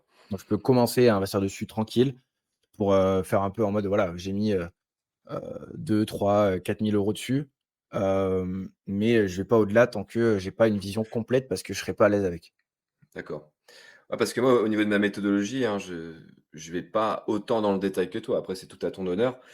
Je fais le travail, au niveau du comment dire? Du marché. Quelles sont les méga tendances? J'essaie de comprendre ce que fait l'entreprise avec les différents segments d'activité qui génèrent du chiffre d'affaires. Je regarde les ratios, l'endettement, la profitabilité et compagnie. Ensuite, la valorisation et après j'y vais, quoi. J'y vais, voilà, j'essaie de pas trop réfléchir non plus, hein. Alors ça me prend peut-être 3-4 heures grand maximum avec le Ouais, suivi, trimestriel. Mais, voilà, j'essaie d'y aller un peu comme, quand je joue au tennis, tu vois? Genre, quand je joue au tennis, je réfléchis pas à l'avance à ma stratégie, tu vois? Moi, j'ai une balle courte, j'envoie un truc et j'y vais, tu vois? C'est ouais, un peu ma manière de faire. Après, voilà, on est tous, différents. Mais c'est mais vrai que ouais. ça, moi, je comprends tout à fait, sauf à partir du moment où tu commences à avoir vraiment des je sais pas trop quelles sont les tailles de position. Combien tu as d'actions en portefeuille, toi? Là 12, hein, mais c'est pas un énorme OK. portefeuille, hein, c'est pour ça. Moi, Et par rapport à ton patrimoine, il représente combien? je dirais 40 quand même. OK. Donc Hmm. ça reste quand même un patrimoine important sur 12 actions. Et tu as des ETF à côté ou tu es full action, toi? J'ai un seul, non, j'ai deux ETF. J'ai le Ok. SP500 et le Nasdaq. Ok. Et, euh, et est-ce que, imaginons, euh, tu fais là x10 sur ton portefeuille action, tu vois. Tu as Ouais, 10 fois plus de valeur. Est-ce que tu es ouais. toujours à l'aise à 300% avec euh, les analyses que tu fais actuellement? Ou est-ce que tu aimerais quand même aller peut-être pousser un peu plus pour être peut-être plus à l'aise avec tes positions? Parce que moi, ce que j'ai remarqué, c'est que tout ça, c'est une histoire de conviction. Ouais. Et investir, y aller, c'est facile. Hmm. Tenir quand ça se passe un peu moins bien, c'est beaucoup plus difficile si tu n'as pas la conviction profonde que l'entreprise va surpasser les problématiques et va avoir, voilà, on va dire, une bonne gestion et tout ça, quoi. Bah, disons que bon là, j'ai pas un énorme portefeuille, tu vois, mais je dois avoir peut-être 4 000 $ sur Visa. C'est une position que je vais renforcer. Ça fait Ouais. 3 ans que je l'ai, tu vois. J'ai pas fait autant de boulot que toi au niveau de l'analyse, quand même un peu. Mais ouais, j'aime bien aussi un peu, comment dire, observer ce qui se passe dans le monde. Et j'observe toujours que les gens continuent à payer par carte. C'est un réseau de paiement monstrueux. Et Mm. donc, je garde la position, je regarde les rapports et ça me conforte dans cette idée. C'est pareil pour Microsoft et pareil pour Alphabet. Par contre, il y a des positions qui datent d'il y a pas mal de temps où j'avais pas fait, j'avais rien fait du tout. Ça date d'il y a 5 ans, notamment une Ouais. position sur United Health. Et Ouais. cette position-là, je la comprends pas assez pour expliquer un moins 40% et pour rester dessus, tu vois. Genre, c'est un peu le problème, Ouais. tu vois. Mais Mais après, du coup, tu tu me vois, dis Visa, ouais, dis-moi. bah, en fait, pour tu vois, ce genre de situation, moi, je pense qu'il n'y a pas de problème à se dire. Bah, en fait, c'est aussi tout le jeu de l'investisseur de se dire qu'on n'est pas parfait et qu'on ne pourra pas prendre 100% de bonnes décisions. Et quand il y a une décision mauvaise qui a été prise et que ça fait moins 40% et qu'on ne comprend pas pourquoi, bah, c'est ça. C'est peut-être simplement que l'action n'est pas faite pour être dans le portefeuille. Il faut accepter parfois d'encaisser la moins-value et de repartir sur autre chose, tu vois. Ouais, c'est un domaine compliqué, la santé, ouais, c'est quand même compliqué, hein. T'as Ouais, pas moi, tous les j'étais fois. tenants. Ouais, c'est quand même compliqué à analyser, hein. C'est un peu comme les sociétés d'assurance. Après, ce qui me permet de rester investi, c'est que dans ma partie stock picking, j'ai une énorme position sur Berkshire Hathaway. Tu vois? Ok. Et on en parlera après, je te poserai une question par rapport à ça, mais si tu veux, sur mon compte titre, j'ai quasiment, ouais, j'ai 40% sur Berkshire Hathaway. Et c'est une position que je comprends tout à fait. Au Ouais. début, avant d'y aller, je comprenais pas trop. Je dis, ouais, c'est Warren Buffett, il investit sur des stocks. Mais en fait, quand tu commences à creuser, tu t'aperçois que voilà, c'est le plus gros du cash, il vient d'activités d'entreprises non cotées, tu vois. Ouais. Et une fois que tu as compris que c'était principalement de l'assurance via Geico, Mm. et qu'il y avait une petite part, enfin ouais, une moyenne part sur des investissements sur de sociétés cotées, bah, tu dors beaucoup mieux. Mais tu vois, cette position, Ouais. je compte la garder 30-40 ans, surtout que je suis beaucoup plus aligné avec le management actuel.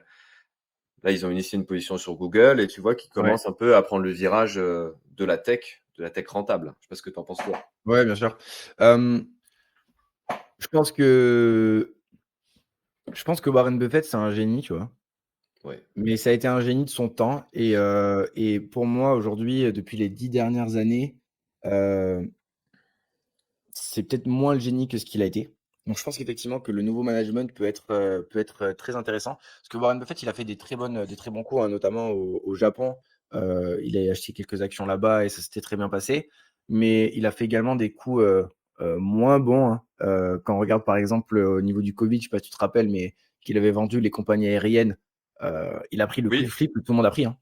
ouais. Donc il est comme tout le monde, il est pas, voilà, infaillible et je pense qu'avoir un management, hem, on va dire Mais différent, ça peut être intéressant, ouais. mais concernant les compagnies aériennes, je trouve qu'il aurait dû le voir plus tôt, en fait, parce que c'est des business où tu as très peu d'avantages compétitifs, hein.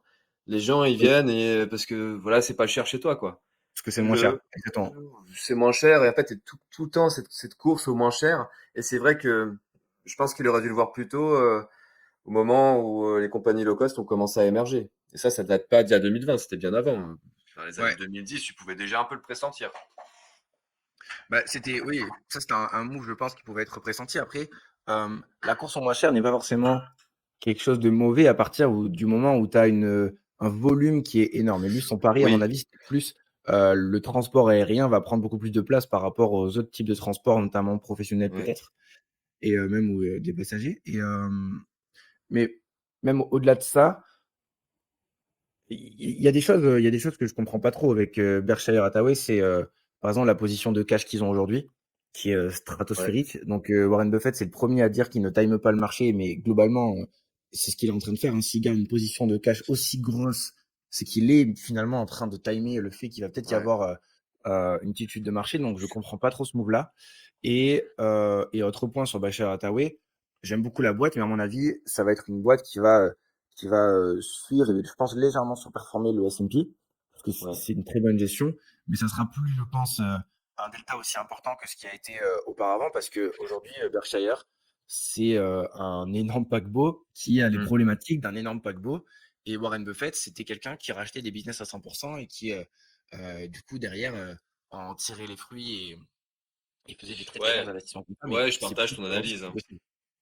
Je pense que il est difficile d'envisager une performance de 20% par an, comme c'était le cas dans les années 60 à peut-être 2010-2015, hein. Effectivement, je pense qu'on peut plus tabler sur une légère surperformance par rapport au S&P 500, mais pas plus, quoi. Je pense aussi. Mais Mm. ce qui est déjà très bien parce qu'encore une fois, qui dit surperformance du S&P 500 dit potentiellement risque supérieur. Et à mon avis, si tu as une surperformance avec Berkshire Hathaway, c'est pas forcément une entreprise qui me semble plus risquée que le S&P, tu vois. Non, non. Ben, Donc ton couple rendement-risque est meilleur à mon avis sur du Berkshire que sur du S&P.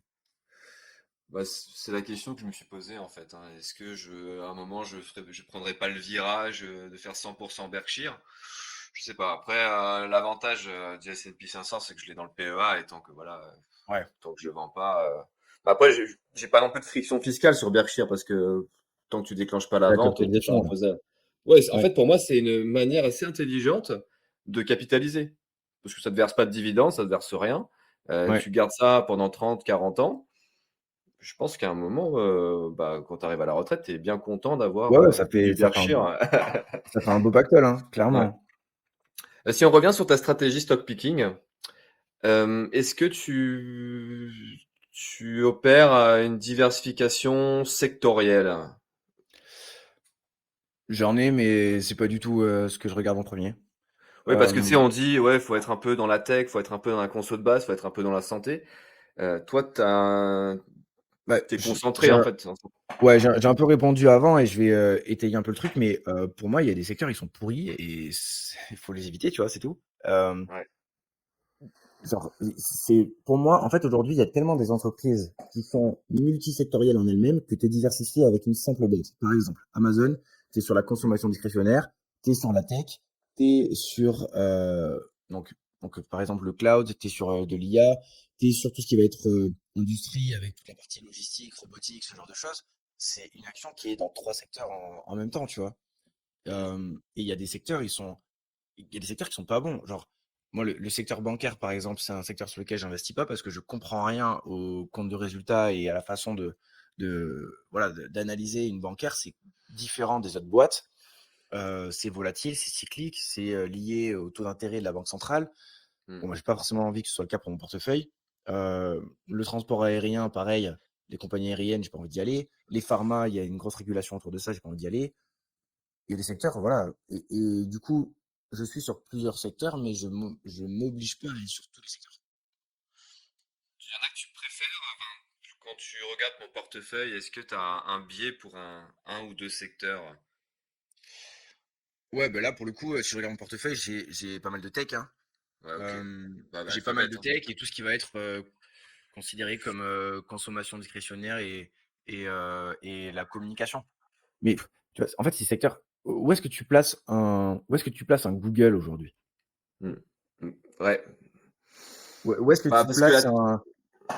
ouais, la tech, c'est trop vaste en fait, hein. Ça se divise. Bah, c'est comme le secteur financier, hein. Finance, les gens ils Exactement. pensent tout de suite à la banque, mais en fait, t'as la banque, t'as l'assurance, t'as le private banking, notamment Goldman Sachs avec son service Ouais. d'IPO. T'as quoi encore? Bah, t'as la gestion passive BlackRock, t'as les courtiers, T'as les, Interactive t'as Broker, et là, les services de paiement, les services de ouais, notation. c'est tellement vaste en fait, hein. Donc en Le fait, secteur financier, j'en ai pas mal aussi avec tout ce qui est. Moi, je suis plus Mastercard que Visa, mais, d'accord, j'ai plus, ouais, j'ai ça et j'ai aussi des services financiers type S&P Global, par exemple, en portefeuille aussi. d'accord. Ouais, agence de notation encore Mm. qu'on peut inclure dans le lot. Mais c'est vrai que dans la tech, c'est exactement la même nomenclature, hein. Tu as des sous-parties de sous-parties de sous-parties.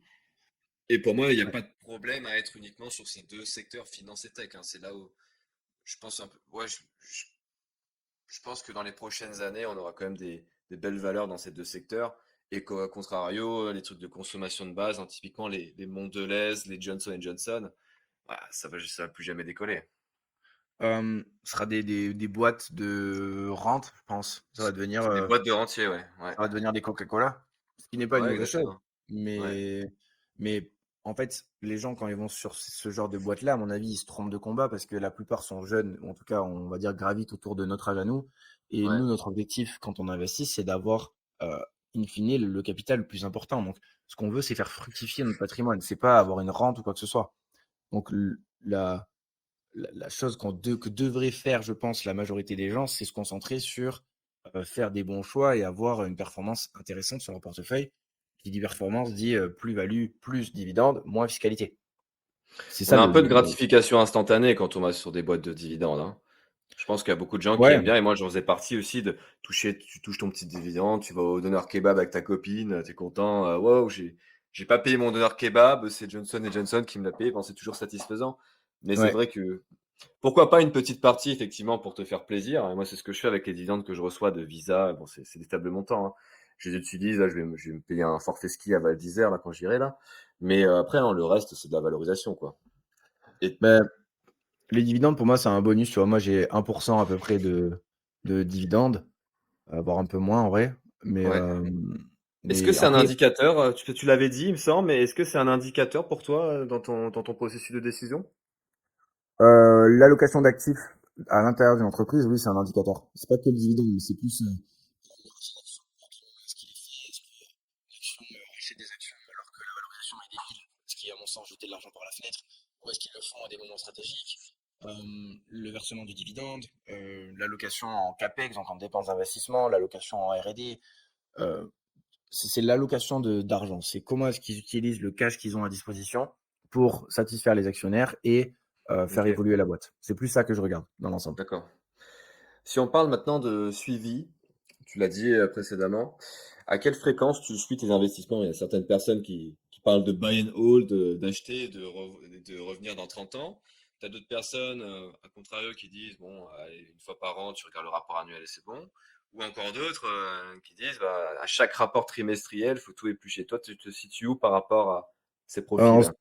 en stock picking, tous les rapports trimestriels, j'épluche.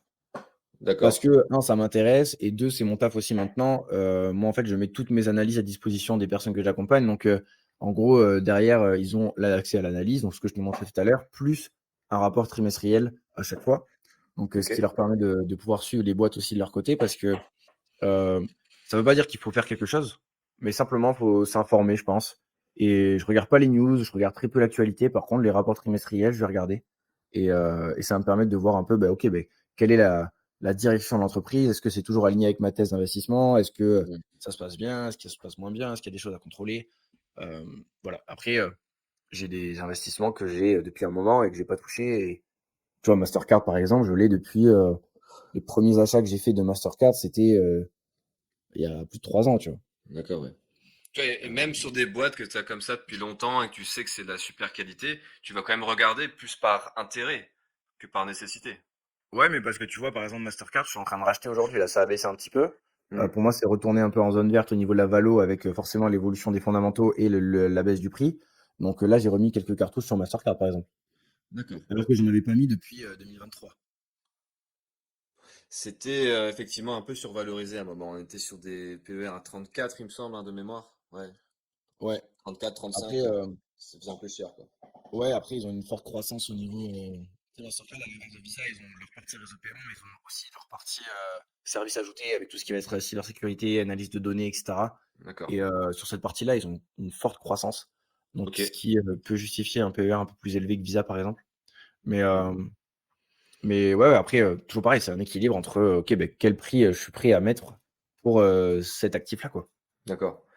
Et pour le suivi, tu utilises un logiciel qui te dit, voilà, regarde, le 2 décembre, il y a le rapport trimestriel de temps qui sort. Tu as des logiciels pour ça ou tu fais tout à la main? Tu vas sur les sites, des Non, entreprises et tu regardes la date? j'ai ma propre base de données, D'accord. sur laquelle j'ai les dates et cetera et après j'ai une équipe avec moi maintenant aussi, hein, qui bosse, donc j'ai un mec qui m'aide à analyser les boîtes, qui fait de la récupération de données, qui fait de la mise en page, donc qui m'aide à tout ça parce que tout seul, ça serait un peu compliqué. Mais, Ouais. mais ouais, c'est l'avantage aujourd'hui d'avoir, une activité qui fonctionne bien et ça me permet aussi Ouais. de pouvoir m'entourer, quoi. OK, ouais, ouais, donc tu as créé ton écosystème parce que tu as des plateformes sympas comme, bah, celle de Sébastien Coubard, elle est sympa, tu vois? Invest, Ouais, Invest, ouais. bah, Ouais, après justement, tu as accès au il y a des outils qui permettent d'aller plus vite, ouais. clairement, hein. Bah, moi, j'utilise ça, je le combine avec, du Seeking Alpha pour la Ouais, partie analyse et après les rapports trimestriels, dans le dur, quoi, hein, sur tout les moche, en anglais. C'est horrible à lire des ouais, fois. après C'est avec l'IA aujourd'hui, ça permet d'aller quand même plus vite, de faire des résumés, oui, heu, oui, ouais. c'est très intéressant. Ouais, quand tu mets tout le truc dans l'IA, ouais, ça te fait un bon résumé. Après, c'est quand même bien d'avoir une vision globale en lisant tout le Ouais, ouais. rapport, quoi. Après, voilà, il faut être, Oui, bien sûr, oui. Même, tout le transcript, mmh, moi je sais qu'on écoute les conférences, ce genre de choses, par exemple. ouais, ouais, tout à fait. Question, bah, j'ai encore des questions sur le stock picking, hein. Alors moi, je suis pas un fervent défenseur du stock picking pour préparer sa retraite sur un horizon de 40 ans. Moi, j'aime bien les ETF. Justement, toi, tu as ta poche de 30% pour ça. Qu'est-ce que tu penses de 100% stock picking pour préparer sa retraite? Ah, c'est une bonne question, pour, 99 des gens, je pense que c'est pas une bonne idée. D'accord. Mais pour les gens qui sont en fait, les ETF, faut pas oublier que c'est très bien, Hmm. mais c'est un peu mis comme le truc parfait et que, les ETF aujourd'hui, il y a des gens qui investissent dessus qui ne comprennent absolument rien au sous-jacent et sur quoi vraiment ils ont investi et sur quoi est placé leur argent. Donc les ETF, c'est bien, mais pour moi, ça n'enlève pas le fait de devoir se former, de devoir comprendre ce qu'on est en train de faire parce que, le jour où ça va péter et le jour où il va y avoir une crise, à mon avis, les stock pickers seront plus, les bons stock pickers, hein, ceux qui font vraiment le travail et ceux qui ont compris un petit peu là où mettre leur argent, qui ont des convictions et cetera, seront plus protégés que, madame Michu qui, a investi sur des ETF parce que son fils lui a dit qu'il Ouais. fallait le faire et qui voit, voilà, crise, machin, je veux tout vendre. C'est le truc classique psychologique. Donc je pense Ouais, parce que que quand tu regardes la composition du S&P 500, en fait, bah, tu as 8% sur Nvidia. Enfin, je vais juste regarder mmh, pour être certain. Mais effectivement, le stock picking. Attends, je vais peut-être partager mon écran. Mais tac, ouais. tac, tac. Là, les compétences en stock picking peuvent être intéressantes. Bah, au niveau des valos, même en plus, enfin, Ouais, ouais, aujourd'hui le S&P 500 globalement, au niveau du PE est, plus valorisé que, la moyenne. ouais. La question c'est, est-ce Ouais, au que niveau c'est le des S&P points 500 d'entrée, qui quoi. est trop valo? Est-ce qu'il y a Hmm, une trop forte valorisation ou est-ce que c'est la moyenne qui est trop basse? Moi, c'est la question que je ouais, me pose aujourd'hui. C'est très bien de dire que ouais. le S&P 500 a un PER de 17 en moyenne, tu vois? Et qu'aujourd'hui on est à 22-23, enfin je dis des bêtises, du chi mais bon, c'était un peu l'idée. Est-ce que c'est la moyenne qui est trop basse ou est-ce que c'est vraiment la valorisation qui est trop haute, tu vois? Parce qu'on a quand même des boîtes aujourd'hui comme Nvidia, Alphabet, Apple, Microsoft, Amazon, c'est des rouleaux compresseurs, ça fait un chiffre de ouf et ça Non, fait mais des pour moi, il y a croissances pas de de ouf. bulle. Pour moi, il y a pas de bulle sur le S&P 500. En fait, c'est juste que ces entreprises sont légèrement survalorisées en raison des projections de bénéfices et de la croissance, hein. Ouais, Mais c'est vrai que pour une personne qui ne comprend pas ce qu'elle achète, ok, j'investis sur la S&P 500 parce que Quentin et Clément, ils en ont parlé. Bah, à la première secousse, tu sors. Mais quand tu regardes, je sais pas si tu vois là, tu regardes les grosses valeurs là, quand tu ouais, les analyses séparément, il y a que du lourd quasiment, hein. Alors Tesla, je suis pas très fan, mais moi non plus. Nvidia, tu regardes la croissance, c'est démentiel Ouais, après c'est ce qu'ils vont abusé. réussir, c'est abusé. Apple, très rentable, après la croissance, c'est un peu effrité. Alphabet, c'est monstrueux. Microsoft, Mmh. c'est monstrueux. Amazon, Amazon aussi. ouais, Amazon aussi. Meta, c'est monstrueux. Et Lily, c'est monstrueux, mais c'est trop monstrueux pour moi. Et j'ai déjà pris un carton sur Novo, donc j'y retournerai plus. Ah oui. Là, tu vois, t'as du Visa. JP Morgan, ouais, c'est vrai, tu vois, en plus, il y a des valeurs que je sortirais volontiers, tu vois. Genre Exxon, je la sortirais direct. Toi aussi, Ouais. je pense. Walmart, j'aime pas ça. Enfin, franchement, la grande distrie, j'aime pas ça du tout. Ouais, il y Euh, a Costco à la limite qui est une boîte, quali, mais encore que ça reste, des boîtes avec des marques quand même moins. ouais, bah, Palantir, là, tu vois, typiquement. Mmh. Palantir, tu l'enlèves volontiers, quoi. Bah, cette valorisation-là, oui. Ouais. Ah, cette valorisation, ouais. Netflix, bon, on va pas toutes les faire, on va pas faire les 500 de l'indice. Netflix, je garde moi, je pense, hein. Toi, tu gardes? Ouais, Ok. alors au niveau de la valo, peut-être pas là actuellement, mais par contre, c'est un très, très bon business, hein. Clairement, Grave, je suis d'accord avec toi. c'est solide. Mais ouais, tu vois, les Coca, les IBM, IBM, bah Ouais. voilà, IBM c'est catastrophique. Merck aussi. Philip Morris, bon ça c'est une boîte de rentier, c'est pour toucher les Mmh. dividendes. Immobilier, le McDonald's. Ouais, tu as toutes les Salesforce qui se fait déboîter quand même aussi, qui est une bonne boîte, mais qui Ouais, se fait déboîter. ouais. Plein Materials, Ouais, c'est vrai. Non, honnêtement, je il y a pense qu'on peut de virer un tiers, hein. C'est pas pour un objectif de ouais. valo, tu peux virer un tiers facile. Donc c'est là que le stock picking est intéressant déjà pour comprendre pourquoi ça monte. Bah, pourquoi ça a pris 20% cette année, bah, c'est drivé par Nvidia et tous les gros quoi, hein. Ouais. Si ça corrige, bah, qu'est-ce que j'ai en portefeuille, tu vois? C'est Bah, pas ça vaut quelque chose tout ça, ça a une valeur de malade.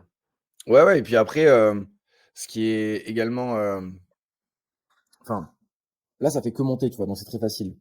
Et on en a il y a un truc qui me gêne avec le fait que ça fait que monter, c'est qu'on en arrive au fait d'attendre un crack. Ou pas un crack, mais on est en train d'attendre le fait que ça chute. Et ça, c'est enfin, c'est pas normal, tu vois? En fait, ça fait tellement que monter et le marché est tellement, orienté à la hausse que les opportunités sont assez faibles, mine de rien, au niveau des valorisations, en tout cas des grosses opportunités. Et qu'en tant qu'investisseur long terme, on se dit: «OK, bah, est-ce que je ferais peut-être pas mieux de garder du cash pour investir si jamais il y a une chute?» Ce qui Bah, pour moi est une mauvaise chose parce qu'en c'est une fait, mauvaise chose parce que si tu ouais, as eu ce raisonnement, mais ils ont commencé les certains youtubeurs que je déteste comme Marc Toiti, ils en parlaient ah oui, déjà en 2021. Marc Toiti, il te prévoit un crack, tous les 3 jours. toutes Il les aura semaines. raison à un moment. De Ouais, quoi?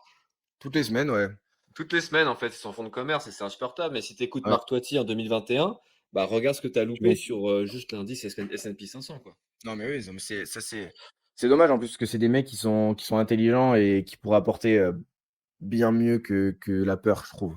Comme, les chaînes comme Money Radar, ce genre de choses, Ouais. ils font des très, très bonnes vidéos, mais c'est dommage d'avoir ce discours, tout le temps pessimiste, quoi.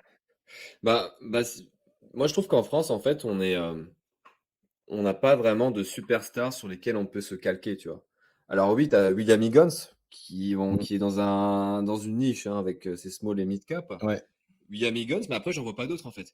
Il y a beaucoup qui disent que Charles Gave, c'est le Warren Buffett française. Mais moi, je regarde son portefeuille à Charles Gave, je me dis: mec, tu es sur Ouais, je sais Sodexo». pas s'il a que ça, mais je j'aurais pas le même, clairement.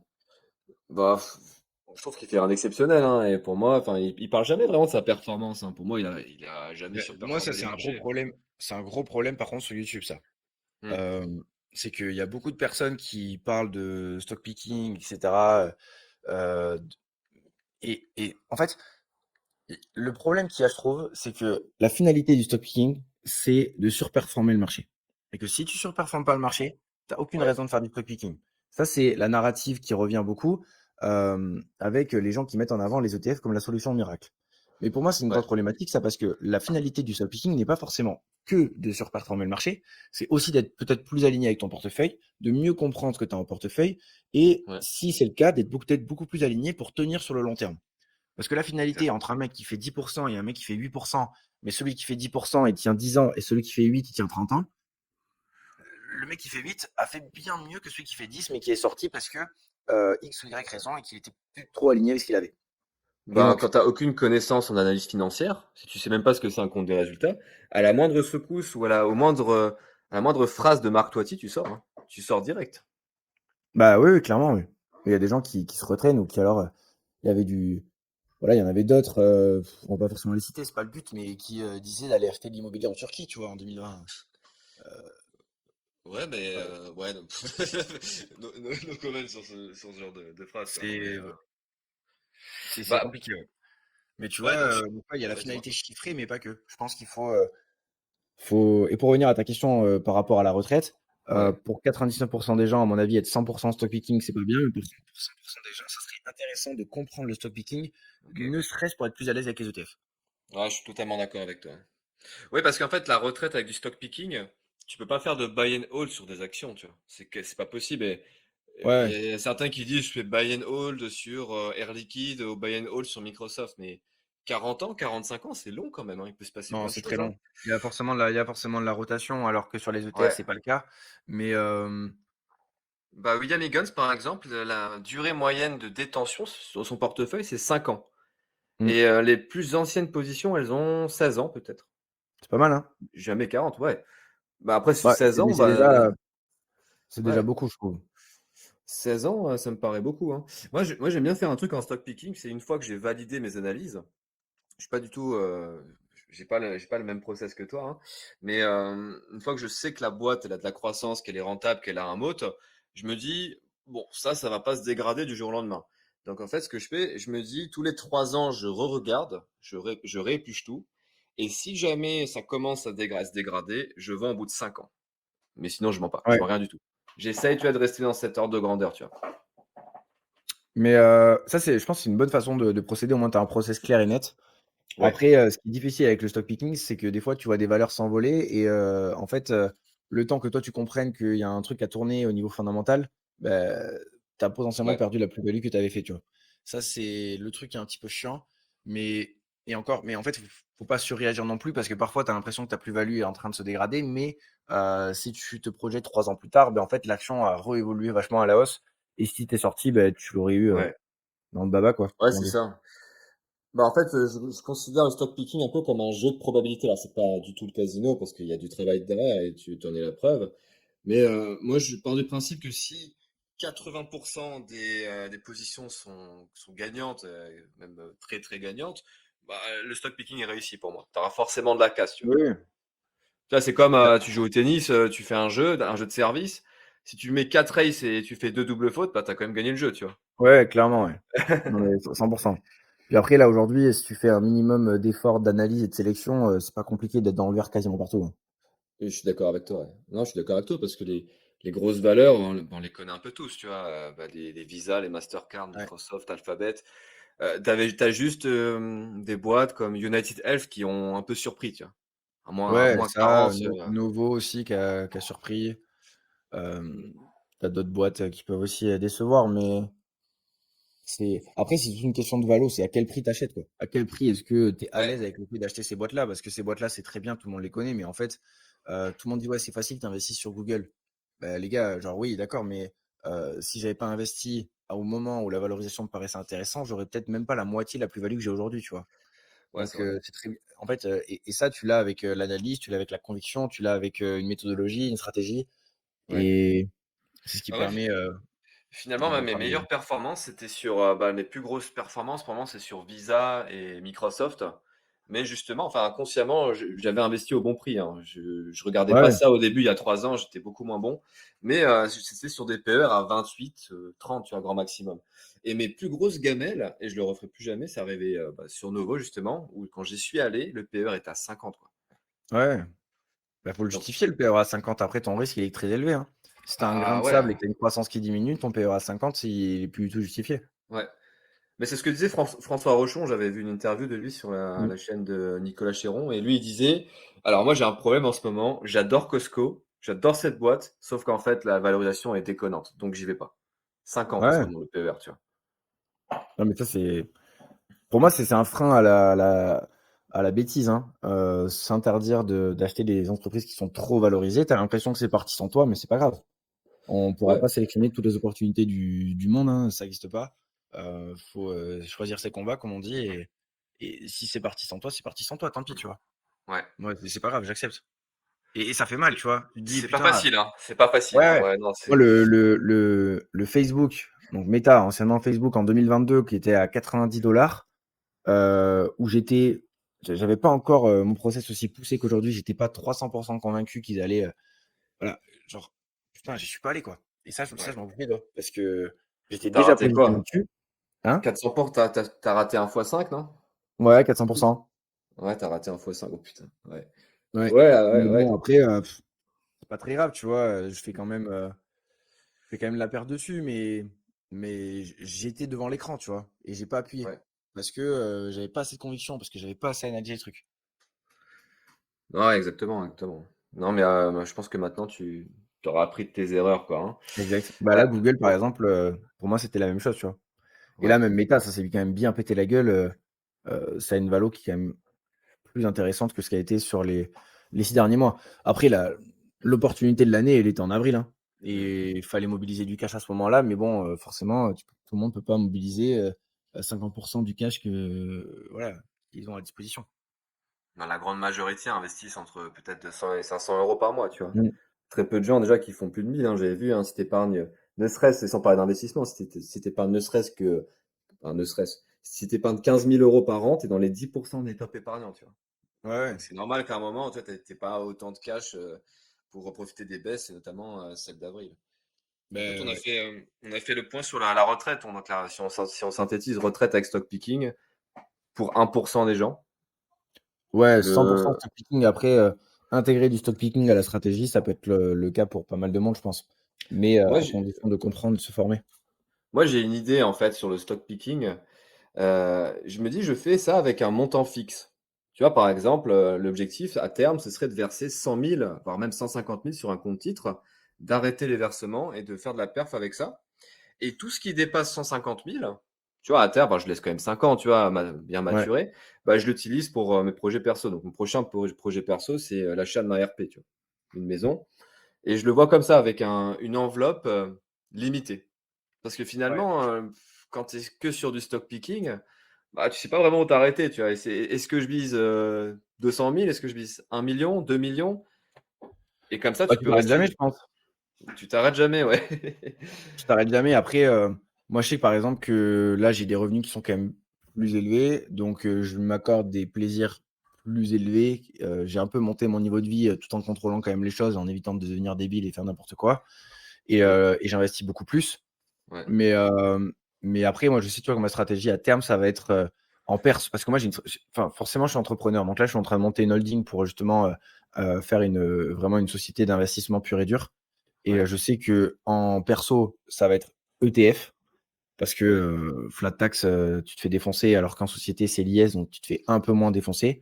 Et en pro, ça va être globalement action. Donc du coup, j'aurai ETF perso et, action en pro, ce qui reviendra à faire du 70-30, exactement enfin, ce que j'ai aujourd'hui, mais entre mon entité perso client Bravo et l'entité holding qui forme un tout, on va dire. Ouais, donc en perso, tu fais des ETF pour ta retraite, pour le long terme, tu touches pas. Et Ouais. en pro, justement, la partie stock picking pour dynamiser, surperformer éventuellement et Mm. investir de plus en plus dans ta holding et dans tes différentes activités. Ok, je comprends. Ouais, après, là, c'est pas encore le cas, mais Ouais, à terme, je sais que ça va être ça. Parce que là, ok, j'ai le portefeuille qui commence à quand même pas mal grossir. Tu vois, en tout, entre ETF actions, je suis à 160 000 à peu près. ok, Donc, ça commence à faire, et ça augmente quand même assez rapidement. ok. Je sais par exemple que sur la partie action, enfin, si tu optimises, tu vois, si la flat tax augmente imaginons, à 33 et que toi, tu as un IS à 25, si tu optimises 8%, tu vois, sur des montants importants, ça commence à faire quand même une différence. Ouais, ok. 160 000 alors, ok. Tu as un objectif particulier en termes de capital cible? Enfin, c'est quoi ton capital cible Ouais, à partir duquel tu arrêteras d'investir? Ou je sais pas si tu arrêteras d'investir un jour, mais tu as un ouais, capital j'arrêterai cible pas, en je tête ou pense. pas? Euh, mais alors, j'ai plus un patrimoine net en tête, tu vois. Euh, D'accord. Moi, je sais que là, par exemple, la narrative actuelle, c'est de vendre l'immobilier locatif que j'avais pour récupérer du cash et vraiment faire construire ma maison. Donc, en gros, avoir un seul investissement immobilier et ce sera à la fois un investissement et à la fois ma raison principale pour faire quand même une maison très quali qui aura une Ouais, valeur sur le marché à long terme et pas d'emmerde de copro, voilà, d'impôt locatif, machin bidule. ouais. Et le reste, ce sera investi en bourse. Et Ok, là, en patrimoine, je suis à 570 à peu près, je crois, en net. d'accord. Ok. Et je me dis, moi, l'objectif, c'est entre 2 et 3 millions, tu vois. Je pense que déjà, tu peux commencer vraiment à avoir une rente qui te permet de vivre de Ouais, manière sympa sans avoir à bosser de trop, quoi. ouais. Ouais, 2-3 millions avec l'immobilier. Bon, ça me paraît beaucoup, hein, mais je pense que la majorité des personnes, honnêtement, en financier, on peut viser, ouais, 500 000, peut-être t'as pas besoin d'être millionnaire forcément, hein. Tu peux viser 500 000, hein. Ouais, Moi, après, Hmm, c'est devenu 300 000 c'est même. devenu un jeu, tu vois, pour moi. Ouais, ouais. Oui, c'est C'est c'est un peu un problème de riche, quoi. C'est Ouais, un ouais, jeu mais après, c'est même plus une question de moyens ou d'accumuler ou quoi que ce soit. C'est plus, comment c'est plus la stimulation intellectuelle de me dire: «OK, sincèrement, entre, 500 000 € de patrimoine et 570 € de patrimoine, 570 000, il y a rien qui change, hein. Et dans ma vie, Ouais, il y a rien qui a changé. Mes ok. revenus, ils ont augmenté, il y a quasiment rien qui a changé, sauf quelques plaisirs, par-ci par-là. Mais globalement, voilà, je suis à Pau, je suis dans l'appartement, j'ai pas bougé. Enfin, je roule, avec une Opel Mokka, enfin, il y a voilà, je pourrais, m'octroyer beaucoup plus de plaisir, mais je Hmm, le fais pas. Et là, c'est plus aujourd'hui ce qui me drive, c'est plus la stimulation intellectuelle et le fait de de faire venir des gens avec moi aussi, tu vois? Je ouais, sais qu'à ok. travers le programme de formation, il y a des gens qui vraiment partent du niveau zéro et qui vont gagner beaucoup grâce à ça. Ouais. Et ensuite, la stimulation intellectuelle de: «OK, beh, comment est-ce que je fais pour aller, sur le prochain palier? Comment est-ce qu'on fait pour bien gérer son argent au prochain palier?» Hmm. Donc la structuration de société et cetera. Enfin tout ça, c'est plus la stimulation intellectuelle, tu vois? Bah, tu reprends un peu le parcours de Buffett, hein. Tu vois, je te compare à Warren Buffett, hein. Ah ça c'est bah, ouais, j'espère vivre aussi vieux déjà, ce sera déjà très, très bien avec, toute ma tête. Ça sera, la plus Non, grande mais richesse, Buffett quoi. a fait ça, hein. Buffett, il est resté, il s'est jamais versé plus de 100 000 dollars de salaire à l'année, hein. Il a continué à développer sa Ouais. boîte. En fait, c'est un peu le même cheminement finalement. Enfin, que tous les deux on a, hein. Ouais, ouais, bah, c'est, voilà, c'est je dis pas, je sais pas si je travaillerai comme ça jusqu'à, mes 60 ans, mais je suis Mm, passionné de ce que je fais et je sais pas si le modèle restera comme ça, tu vois? Ça évolue tellement vite, mm, mais là, je sais que, voilà, j'ai des très bons retours sur ce que je fais, et les gens que j'accompagne, donc c'est le principal, tu vois? C'est ouais, ce qui me drive, ok, au quotidien, quoi, pour bosser. ok. J'ai encore une ou deux questions sur le stock picking avant qu'on termine par un vrai ou faux. Euh, Tes trois plus grosses réussites en stock picking, tu peux nous les partager? Tu dis, moi, en trois Hem, investissements, t'es super content, quoi. Ouais, t'es en feu, quoi. alors, j'ai j'en ai vendu une parce que, le fondamental s'était un petit peu dégradé, j'étais moins à l'aise avec la boîte, mais c'était une boîte qui s'appelait Carlisle, qui m'a fait plus de 200. Carly, c'est une grosse action à dividende, hein. Ouais, je l'avais acheté il y a Croissance. très, très longtemps, au tout début et en fait, elle C'est de la avait, rénovation énergétique de bâtiments, je crois, non? exactement, ouais, c'est Ouais, ça. hein, ouais, elle est pas mal. Ouais, ouais, Et tu l'as. c'était dans un peu la méga tendance, voilà, optimisation de tout ce qui est, bâtiment énergétique, enfin, Comme c'est un Schneider, peu c'est avec, comme Schneider Electric. c'est un petit peu différent quand C'est même. un peu différent, C'était plus d'accord, pour ok. tout ce qui était toiture et tout ça. Ouais, ok. Donc Carlys, 200%. Ok. Ouais, ensuite, là, Google, beh, là, pour le coup, j'ai fait un gros coup cette année, j'ai acheté, en fait, pour moi, le coup le plus intéressant sur Google, c'est que j'ai acheté beaucoup plus fort. Hmm. Et j'ai pas eu la crainte d'y aller à partir du moment où ça me semblait être une action intéressante. Donc, Google où j'ai fait là, 106 et mais en fait, j'ai fait 106 sur 10 000 donc ça me fait, quasiment 11 000 € de plus-value, tu vois? Donc c'est assez élevé et Depuis avril, hein. ouais, ouais, depuis avril, ouais. T'as fait mieux que la crypto, quoi. Bah, là, ouais, en tout cas, ouais, clairement parce que la crypto a fait l'effet inverse Ouais, parce que tout le monde veut et faire 100% en quelques mois sur la crypto, mais les gars, par moi, c'était pas le moment, et but pas tout le c'était pas le temps. but Ouais, initial, ouais. hein. Ouais, tu peux Bah, faire ce en genre de fait, trucs sur du stock picking, ouais. la finalité en plus, pour moi, la finalité du stock picking, c'est pas, évidemment, c'est la performance, mais quand j'achète, c'est pas ça. Moi, la finalité, Ouais, c'est non. de me dire: «Est-ce que je suis à l'aise avec le fait d'avoir acheté aujourd'hui cette action-là? Est-ce que le rapport entre son prix et la qualité de la boîte, ça me semble intéressant? Est-ce que j'achète des actifs intéressants à un prix intéressant?» Et si Mm, c'est oui, pour moi, ma décision est bonne. Derrière, l'output, donc le fait que ça monte ou que ça baisse, il y a peut-être des paramètres que j'ai pas en main, tu vois? ouais. Mais pour moi, le plus important, c'est au moment où j'achète, j'ai respecté mon plan, j'ai respecté ma stratégie et si c'est le cas, beh, je suis à l'aise avec ce que j'ai fait. Ok. Et ta troisième réussite? ASML aussi cette année ASML que où tu as pareil, toujours j'ai en investi, portefeuille. ouais, j'ai investi, assez fort, quand c'était quand même bien, bien pété la gueule. Pour moi, ils ont un OK. avantage concurrentiel qui est assez fou, sur la lithographie et les machines, tu sais, ils font de la gravure là pour les semi-conducteurs. Ils sont en Ouais. tête de chaîne des semi-conducteurs aussi, donc tous les Nvidia, tous les TSM et cetera, ils ont besoin de SML pour faire marcher leur propre usine. Ouais. Donc si Nvidia, a plus de demandes, TSM a plus de demandes. Si TSM a plus de demandes, ASML a plus de demandes. Donc OK. globalement, je sais pas qui c'est qui va gagner la guerre des semi-conducteurs. Par contre, je sais qu'on aura besoin de semi-conducteurs et donc du coup, je préfère me placer en tête de chaîne. C'est un peu le vendeur de pelle, en fait. Exactement, Ouais, OK. pour moi. Et 3 échecs? 3 échecs en stock picking, Alibaba. J'avais acheté, bon là, j'avais pas du tout les mêmes compétences qu'aujourd'hui et c'était un Tu peu, du avais acheté en même mimétisme. temps que Charlie Munger? Ouais, mais ça s'était bien pété la gueule, hein. Même avant, je crois que j'avais acheté Mais avant. ça a jamais repris, hein, Alibaba, hein? Ça avait repris un peu en début d'année, mais Ça je a crois que repris ça un s'est peu? replanté un peu là. OK, donc Alibaba, tu en moins-value de combien là-dessus? Attends, mais je vais te dire, hein. Donc Alibaba, moins moins 13. Ça va. Ouais, mais j'ai pas Ouais, eu trop de catastrophes, hein. OK, ouais.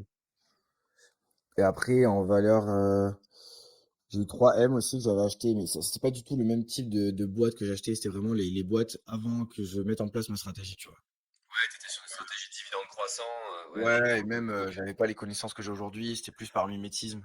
Ouais, OK, ouais. C'était des boîtes que j'avais achetées, au tout début, tu vois? C'était ça fait plus de 5 ans, j'avais acheté en 2000, dès 2021, tu vois? J'avais même pas commencé à faire des vidéos sur YouTube. OK, ouais, OK. 3M, Donc c'est vrai. tu as fait quoi? -20 dessus? -30? Ouais, j'ai fait -22 -22, ouais, OK. Et la et troisième? après la 3e, j'ai Starbucks, pareil que j'ai Ouais. vendu, mais en fait Starbucks, tu vois, ça me fait une moins-value encaissée de -70 €.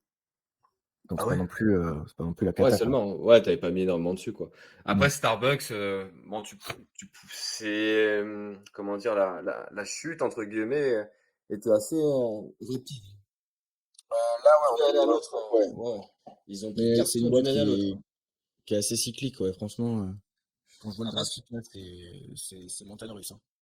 après maintenant, bah, moi j'avais investi dans une franchise de restauration, mais en ayant vu un peu le côté obscur de ce business, je j'irai plus jamais sur des boîtes comme, Starbucks, McDo, même les Chipotle, Ouais, Mexican Grill. En ouais, fait, c'est Chipotle, ouais. ouais, en fait, Texas Roadhouse aussi qui était assez enfin, assez réputé. Roadhouse, ouais. Mmh. Mais en fait, je vois en fait les conditions, salariales, Ouais, pas ouf. conditions de vie des employés vraiment compliquées, hein. Tu embauches des gens payés au lance-pierre, tu es constamment obligé de les former parce qu'ils restent pas, c'est des environnements difficiles et franchement, c'est des business Ouais, que j'évite maintenant, hein. Et tu es obligé de faire trop de volume en fait avec une main-d'œuvre qui est pas peu fidèle en fait, hein. Alors que des Microsoft, bah, derrière, tu as des ingénieurs qui prennent des chèques énormes quoi tous les ans. qui prennent des chèques énormes et qui ont des conditions de travail quand même bien plus élevées. Quand tu vas chez du Ouais, bien Chipotle, sûr. par exemple, bah, c'est de la fast-food, quoi. C'est comme, quand tu fais ton job étudiant à McDo, tu as une Ouais, rotation, de ouf. ouais, C'est pas des business simples, hein, je pense. Je suis t'as pas trop de forcément aligné là-dessus. rotation et maintenant ils sont rentrés dans une guerre des prix à cause de la concurrence aussi, hein. Ouais. Donc, Non, c'est pas des business, j'en ai pas en portefeuille, hein. ouais, non, Starbucks, tu vois, je l'ai vendu début 2022, donc ça fait plus de bah, 4 ans. il y a une énorme réponse à Starbucks, hein. Tu as plein de petits cafés indépendants qui ont ouvert Ouais, pour contrer Starbucks, hein, et pour contrer justement ces prix démesurés, des lattés à 8 euros, tu vois. ouais. Donc Mais non, ils sont bons quand même. ils sont bons, hein. Niveau marketing, franchement, je pense qu'on a pas mal à apprendre Ouais, d'eux, même hein. Ils niveau sont bons, café, ouais. hein. Des fois, un petit Starbucks, tu sais, un Ouais. grand vase là, de café, Mm. c'est pas dégueulasse, mais effectivement, c'est cher. Trop. C'est Mais trop. il y a très peu de super investisseurs qui sont encore sur Starbucks, hein. Ils sont tous liquidés quasiment, hein. Enfin, Ouais, je l'ai pas trop regardé, je t'avoue. Quand je vends une boîte, j'ai une règle aussi, c'est que je regarde plus ce qui se passe. Pour ouais. pas avoir de remords ou de Bah, regrets. bah, c'est comme quand tu te sépares de ta copine, hein, tu vas pas regarder après ce qu'elle fait sur Instagram. Exactement. Là, niveau Même, timing, tu vois, j'ai vendu Apple par exemple. J'ai oui, vendu oui, Apple, j'ai ça vendu. n'existe plus, quoi. Oui, Je pour regarde toi, plus ce ça. qui se passe, ouais. Mais Ouais, tu regardes plus. j'ai vendu sur ouais, des niveaux très intéressants, hein. J'ai vendu à 200. Attends, je vais te dire. J'ai vendu à 262, je crois. Hmm. À mon avis, Apple, dans 10 ans, ce sera le Johnson Johnson, peut-être même avant. Je Ouais, pense, c'est honnêtement. possible. Bah, là, ils ont eu Moi, du mal à avoir la croissance. ouais. Ça va Ça commencer à repart un verser le peu. dividende croissant, ils vont prendre Ouais, sur leurs bénéfices, dans les réserves, et ça va devenir Johnson Johnson. ouais, c'est plus plan-plan, mais ça se voit même au niveau du graphique, hein. Ouais, ouais, sur Apple, ouais. Et j'ai une dernière question pour un peu te challenger, parce que tu m'as parlé avant de ta performance à 14%. C'est ça, ta performance moyenne, c'est 14% brut de fiscalité Ouais, sur ton compte titre. net de Hum, fiscalité. Net J'ai de inclus la fiscalité. fiscalité. Ouais. Ouais, parce que tu fais quand même pas mal de travail. Tu nous as dit que tu passais, tu m'as dit quoi, 50 heures à éplucher les business, Non, 15-25. Entre 15-25. 15 et 25 heures en fonction de la boîte. Ok. Et tu as le suivi en plus. Mm. Moi, ma question, c'est pourquoi est-ce que tu n'investis pas sur, par exemple, une holding financière cotée comme Berkshire, Investor AB ou Markel Group, qui, en termes de performance, rejoignent un peu la tienne, quoi. Alors, je donne des éléments de réponse, on en a un peu parlé, mais si tu peux développer. Ouais, parce que voilà, pour moi, je préfère être bien conscient de ce que j'ai dans le portefeuille, de bien comprendre, de pas forcément déléguer ça. Et je pense qu'à long terme, des petits investisseurs comme moi, avec le capital que j'ai, euh, tu vois, par exemple, Google, je suis rentré en avril. Berkshire, ils sont rentrés au troisième trimestre. Donc, ils avaient déjà raté 50% de la hausse de Google. Mais Ok. ils peuvent pas rentrer sur Google comme ça en disant, OK, on balance 50 milliards sur Google. C'est pas possible. Ça fait bouger le marché. Il y a des régulations. C'est suivi. En fait, c'est un gros bateau qui bouge lentement, tu vois. Donc, ils n'ont pas la mobilité. Pour moi, il y a des études qui disent que les investisseurs particuliers sont de mauvais investisseurs, de mauvais stock pickers, etc., etc. Oui, je pense Hmm. que tu prends la moyenne, mais si tu prends les gens qui sont vraiment in et qui passent du temps à analyser et à comprendre ce qu'ils font, je pense qu'il y a beaucoup d'investisseurs qui font mieux que des fonds côté classique qui ont toute la psychologie de leurs clients qui font qu'ils vont sortir au mauvais moment parce que les mecs ils appellent, ils disent ouais, on sort tout alors que c'est le pire moment pour sortir. Ils ont Ouais. des frais, etc., etc., quoi. Oui, bah, parce qu'en fait, on dit souvent, c'est impossible de battre le marché. Les 95% des fonds, des gestionnaires actifs ne battent pas le marché. Mais justement, comme tu l'as dit, il y a cet aspect psychologique où le fonds, bah, à la moindre demande du client, il doit vendre les Mm. parts et donc ça impacte forcément la performance. Et aussi, tu as les frais du fonds, quoi, que tu n'as pas en tant Ouais. qu'investisseur particulier. Et l'étude Spiva que tout le monde met en avant, Ouais, c'est moi, j'aime pas ça. Ouais. c'est une fausse comparaison parce que c'est une comparaison d'une performance nette de frais de gestion Ouais, par rapport à une performance d'un indice de référence. ouais, Donc, totalement. enfin, c'est comparer, enfin, c'est Et surtout, comparer les torchons et les serviettes, quoi. Ouais, exactement, mais surtout qu'ils parlent jamais de Berkshire Hathaway. T'en as plein qui font mieux que le marché. Bah, t'as Berkshire, t'as le fonds de William Higgins Mm. qui surperforme la majorité des indices et ça, ils en parlent pas, tu vois. C'est Bah, voilà. en fait, après, il y a beaucoup de fonds qui font de la merde, hein. Ouais. Faut aussi le dire et qui surchargent en frais et qui sont pourris, mais Bah, t'avais il vu le faut fonds de Alice Labouze ou pas? c'est la meuf qui va être mon associé, ça, non? Ouais. Moi, je me suis amusé à analyser son fonds et c'est J'ai pas minable, trop hein. vu. C'est Ah ouais? vraiment minable, hein. Ouais, ouais. Ça s'appelle Trecento Asset Management. Ouais, j'irai voir. Si tu veux, attends, Attends, on peut regarder. Attends, je vais partager mon bel écran. tiens, je te le remets après Mais sur. non, mais j'avais regardé. En plus, ce qui est marrant, c'est qu'en fait, ces gestionnaires, ils se comparent toujours avec des indices flingués, tu vois. Ils te prennent jamais la Rolls-Royce Ah des oui. indices, tu vois. Genre, ouais, ouais, ils passent toujours par des petits chemins de traverse pour montrer qu'ils sont trop forts, alors que moi aussi, je me compare au Russell 2000, je suis monstrueux, quoi.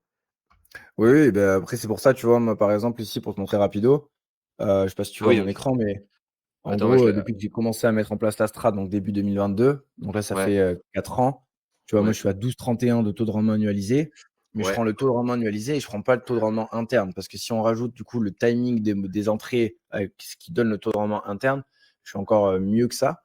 Mais tu vois, donc ici, tu as 8,28 pour le ACWI, donc le marché mondial, donc je suis 4% au-dessus, et hum, je suis à 2,35 au-dessus du S&P, tu vois. Ici. ok. Et il y a des années où je vais faire mieux, des années où je vais faire moins bien, des années où je vais faire bien mieux, des années où je vais faire bien moins bien. Mais ça, c'est la volatilité, ça fait partie du jeu, tu vois. D'accord, ouais. Mais je me compare par rapport aux indices D'accord, classiques, quoi. Je me compare ouais. pas aux... aux indices, chelous où c'est très facile de surperformer. Ouais, bah attends, mais si on regarde justement ce Ouais. truc-là, en fait, j'aime bien le site Cantalis parce que tu peux vraiment regarder. Ouais, tu peux tout voir. Ouais, tu peux tout voir. Et je pense que personne n'a fait ce travail, hein. Tu vois, tu regardes l'émission, mais les gens qui regardent l'émission, personne n'a fait ce travail en fait. Trecento Asset Management, tac, Ouais, je pense que je vais aller voilà. là. Trecento, ouais, bon, il y a deux fonds en fait, hein. Le premier, c'est robotique. Ouais, Trecento Santé. Comment ça, c'est plus dessus là? Il a été liquidé le fond un peu. Ouais, je sais pas, Il hein, a attends, ah, c'est bon, il est 550. là. Vas-y, Ouais, non, il est là, il est là, il est là. En fait, tu regardes sur 5 ans, elle est en bleu, hein. nickel. Et la comparaison, tu vois, c'est même pas avec le MSCI World, c'est avec, bon, après, c'est la santé et compagnie, mais tu vois, elle se fait Ouais, défoncer mais même par le MSCI World Healthcare, le truc, l'indice flingué, quoi. ratio de Sharpe à -0,27, c'est nickel. C'est- Ça, Ouais, c'est c'est pas Raphaël c'est pas Nadal en fin de carrière, quoi. Enfin, c'est compliqué, quoi. ouais, c'est douleur au talon, là. Ah ouais, bah là, non, mais tu vois, par rapport à cette investisseuse, en fait, elle a joué un peu de sa notoriété sur qui devait devenir mon associé, mais je, franchement, j'ai de la peine pour les investisseurs qui l'ont suivi parce que pour regarder le graphique, c'est catastrophique, hein. C'est ouais. C'est pour ça qu'à mon avis, le faire soi-même, c'est toujours beaucoup mieux que Ouais, totalement. de Ouais, non, je suis de d'accord avec toi. Euh, donc, on avait déjà commencé le vrai ou faux. J'ai quelques petites questions encore. On n'a vas-y. pas encore commencé, hein. Non, on n'a pas encore Ah, commencé. alors, bah, la première question, hein, dont on a un peu parlé, c'est impossible de battre le marché. Bah, faux, archi faux. Bah, déjà, voilà, moi j'ai montré Donc, mes chiffres, tu vois? Et je suis pas un ovni, hein.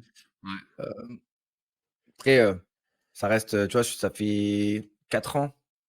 Hem, donc si je regarde depuis le tout début avec toutes les erreurs, je bats aussi, le marché mondial qui est mon indice de référence pour la globalité de mon portefeuille.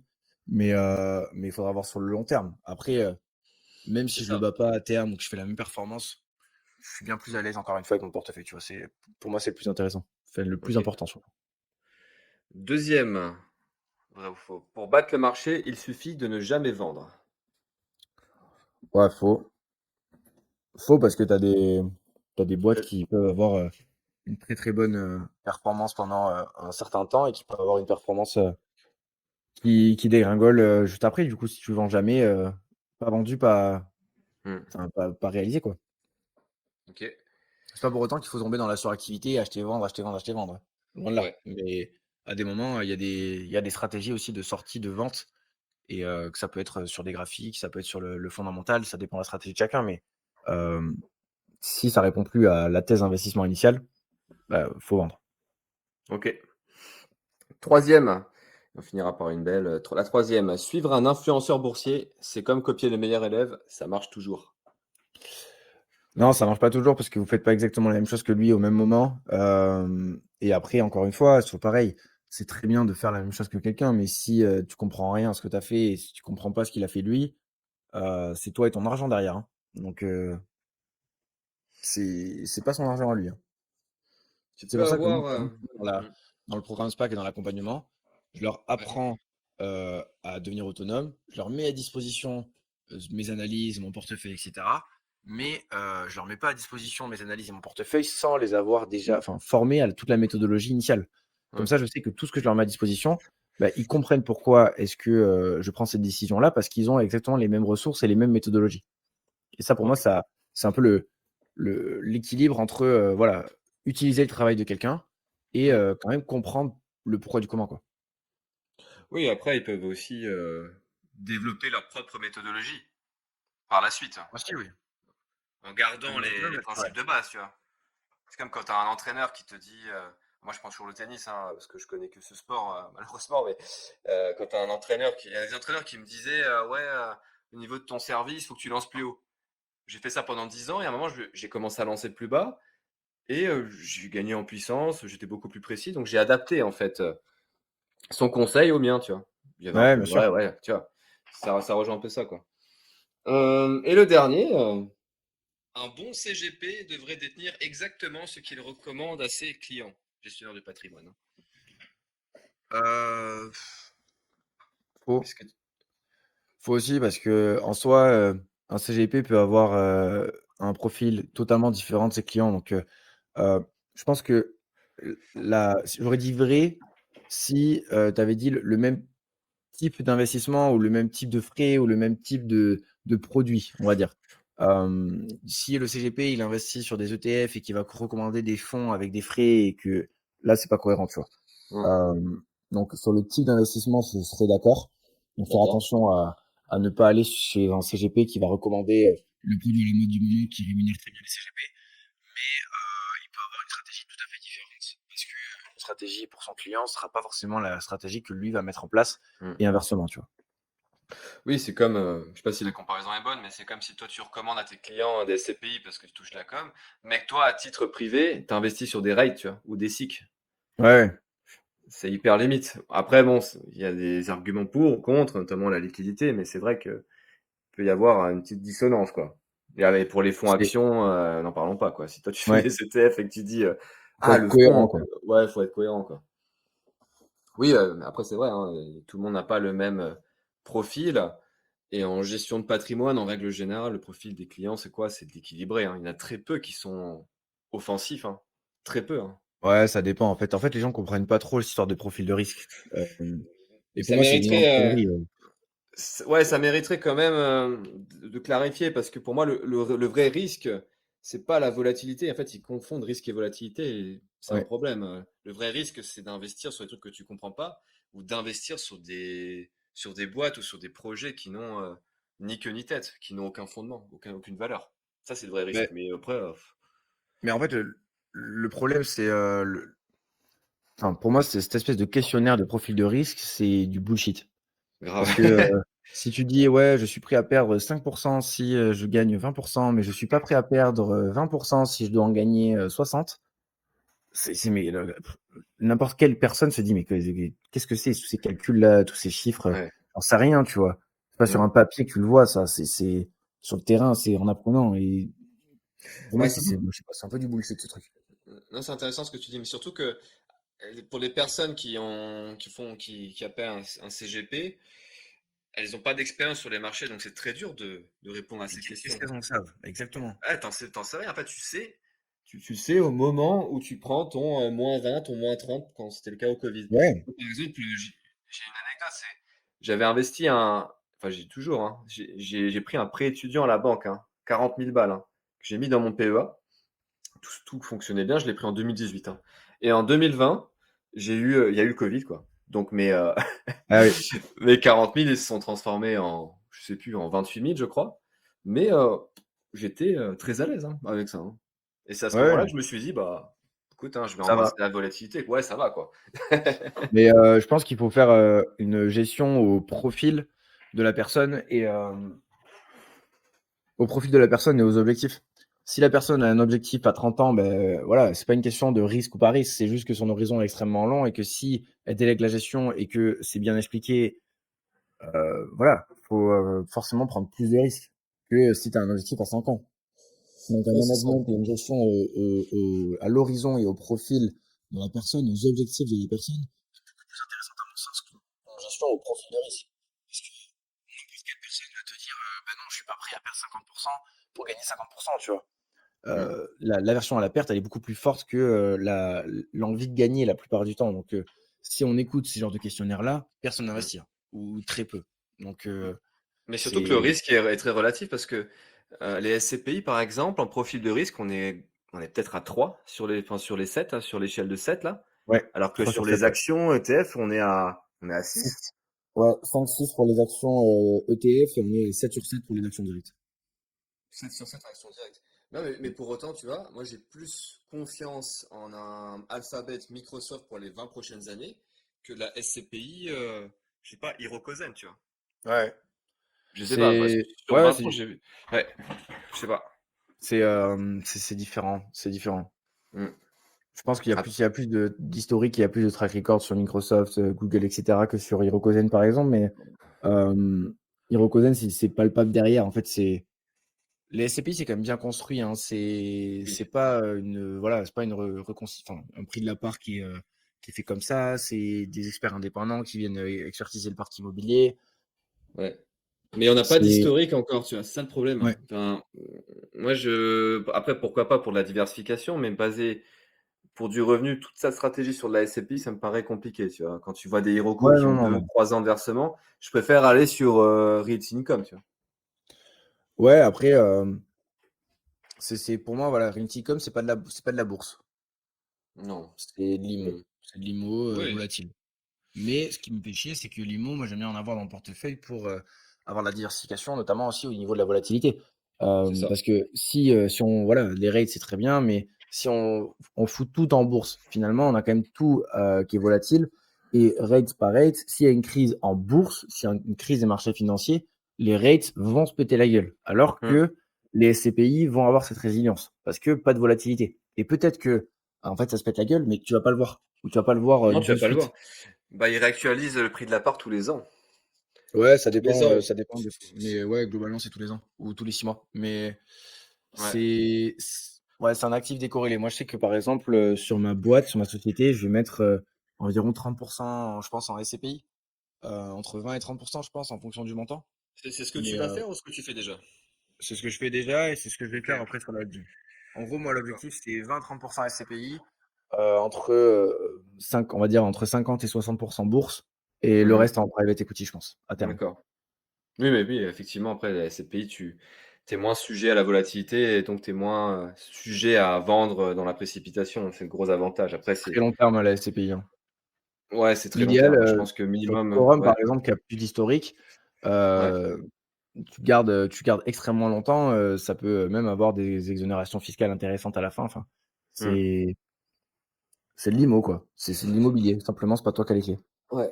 Ouais, mais Quorum, ils ont une offre assez complète, hein. Bah, déjà au niveau Mmh. des SCPI, t'as Quorum Origin et Eurion qui sont pas Ouais. mal. Et après, t'as des assurances vie sympas aussi avec des fonds datés, des bons fonds en euros. Ouais, Je tu as pense que je les des trucs sympas, recommanderais, ouais. hein. Je pense que je passerai par eux effectivement pour cette la partie CGP. Mmh. Bah écoute, Clément, je pense qu'on a fait le tour. Au top, Et, c'était trop cool. ouais, j'ai vraiment apprécié discuter avec toi sur tous ces sujets. Franchement, je pense que ça va vraiment plaire à l'audience parce on a traité à la fois les sujets de la gestion de patrimoine, euh, du stock picking, de la psychologie. C'était vraiment hyper complet. Merci à toi, Top, franchement. trop bien. On Bah, a avec plaisir, c'était chouette. Euh, que dire de plus? Bah, à très bientôt pour de Yes. nouvelles aventures financières. À bientôt. Ciao tout le monde.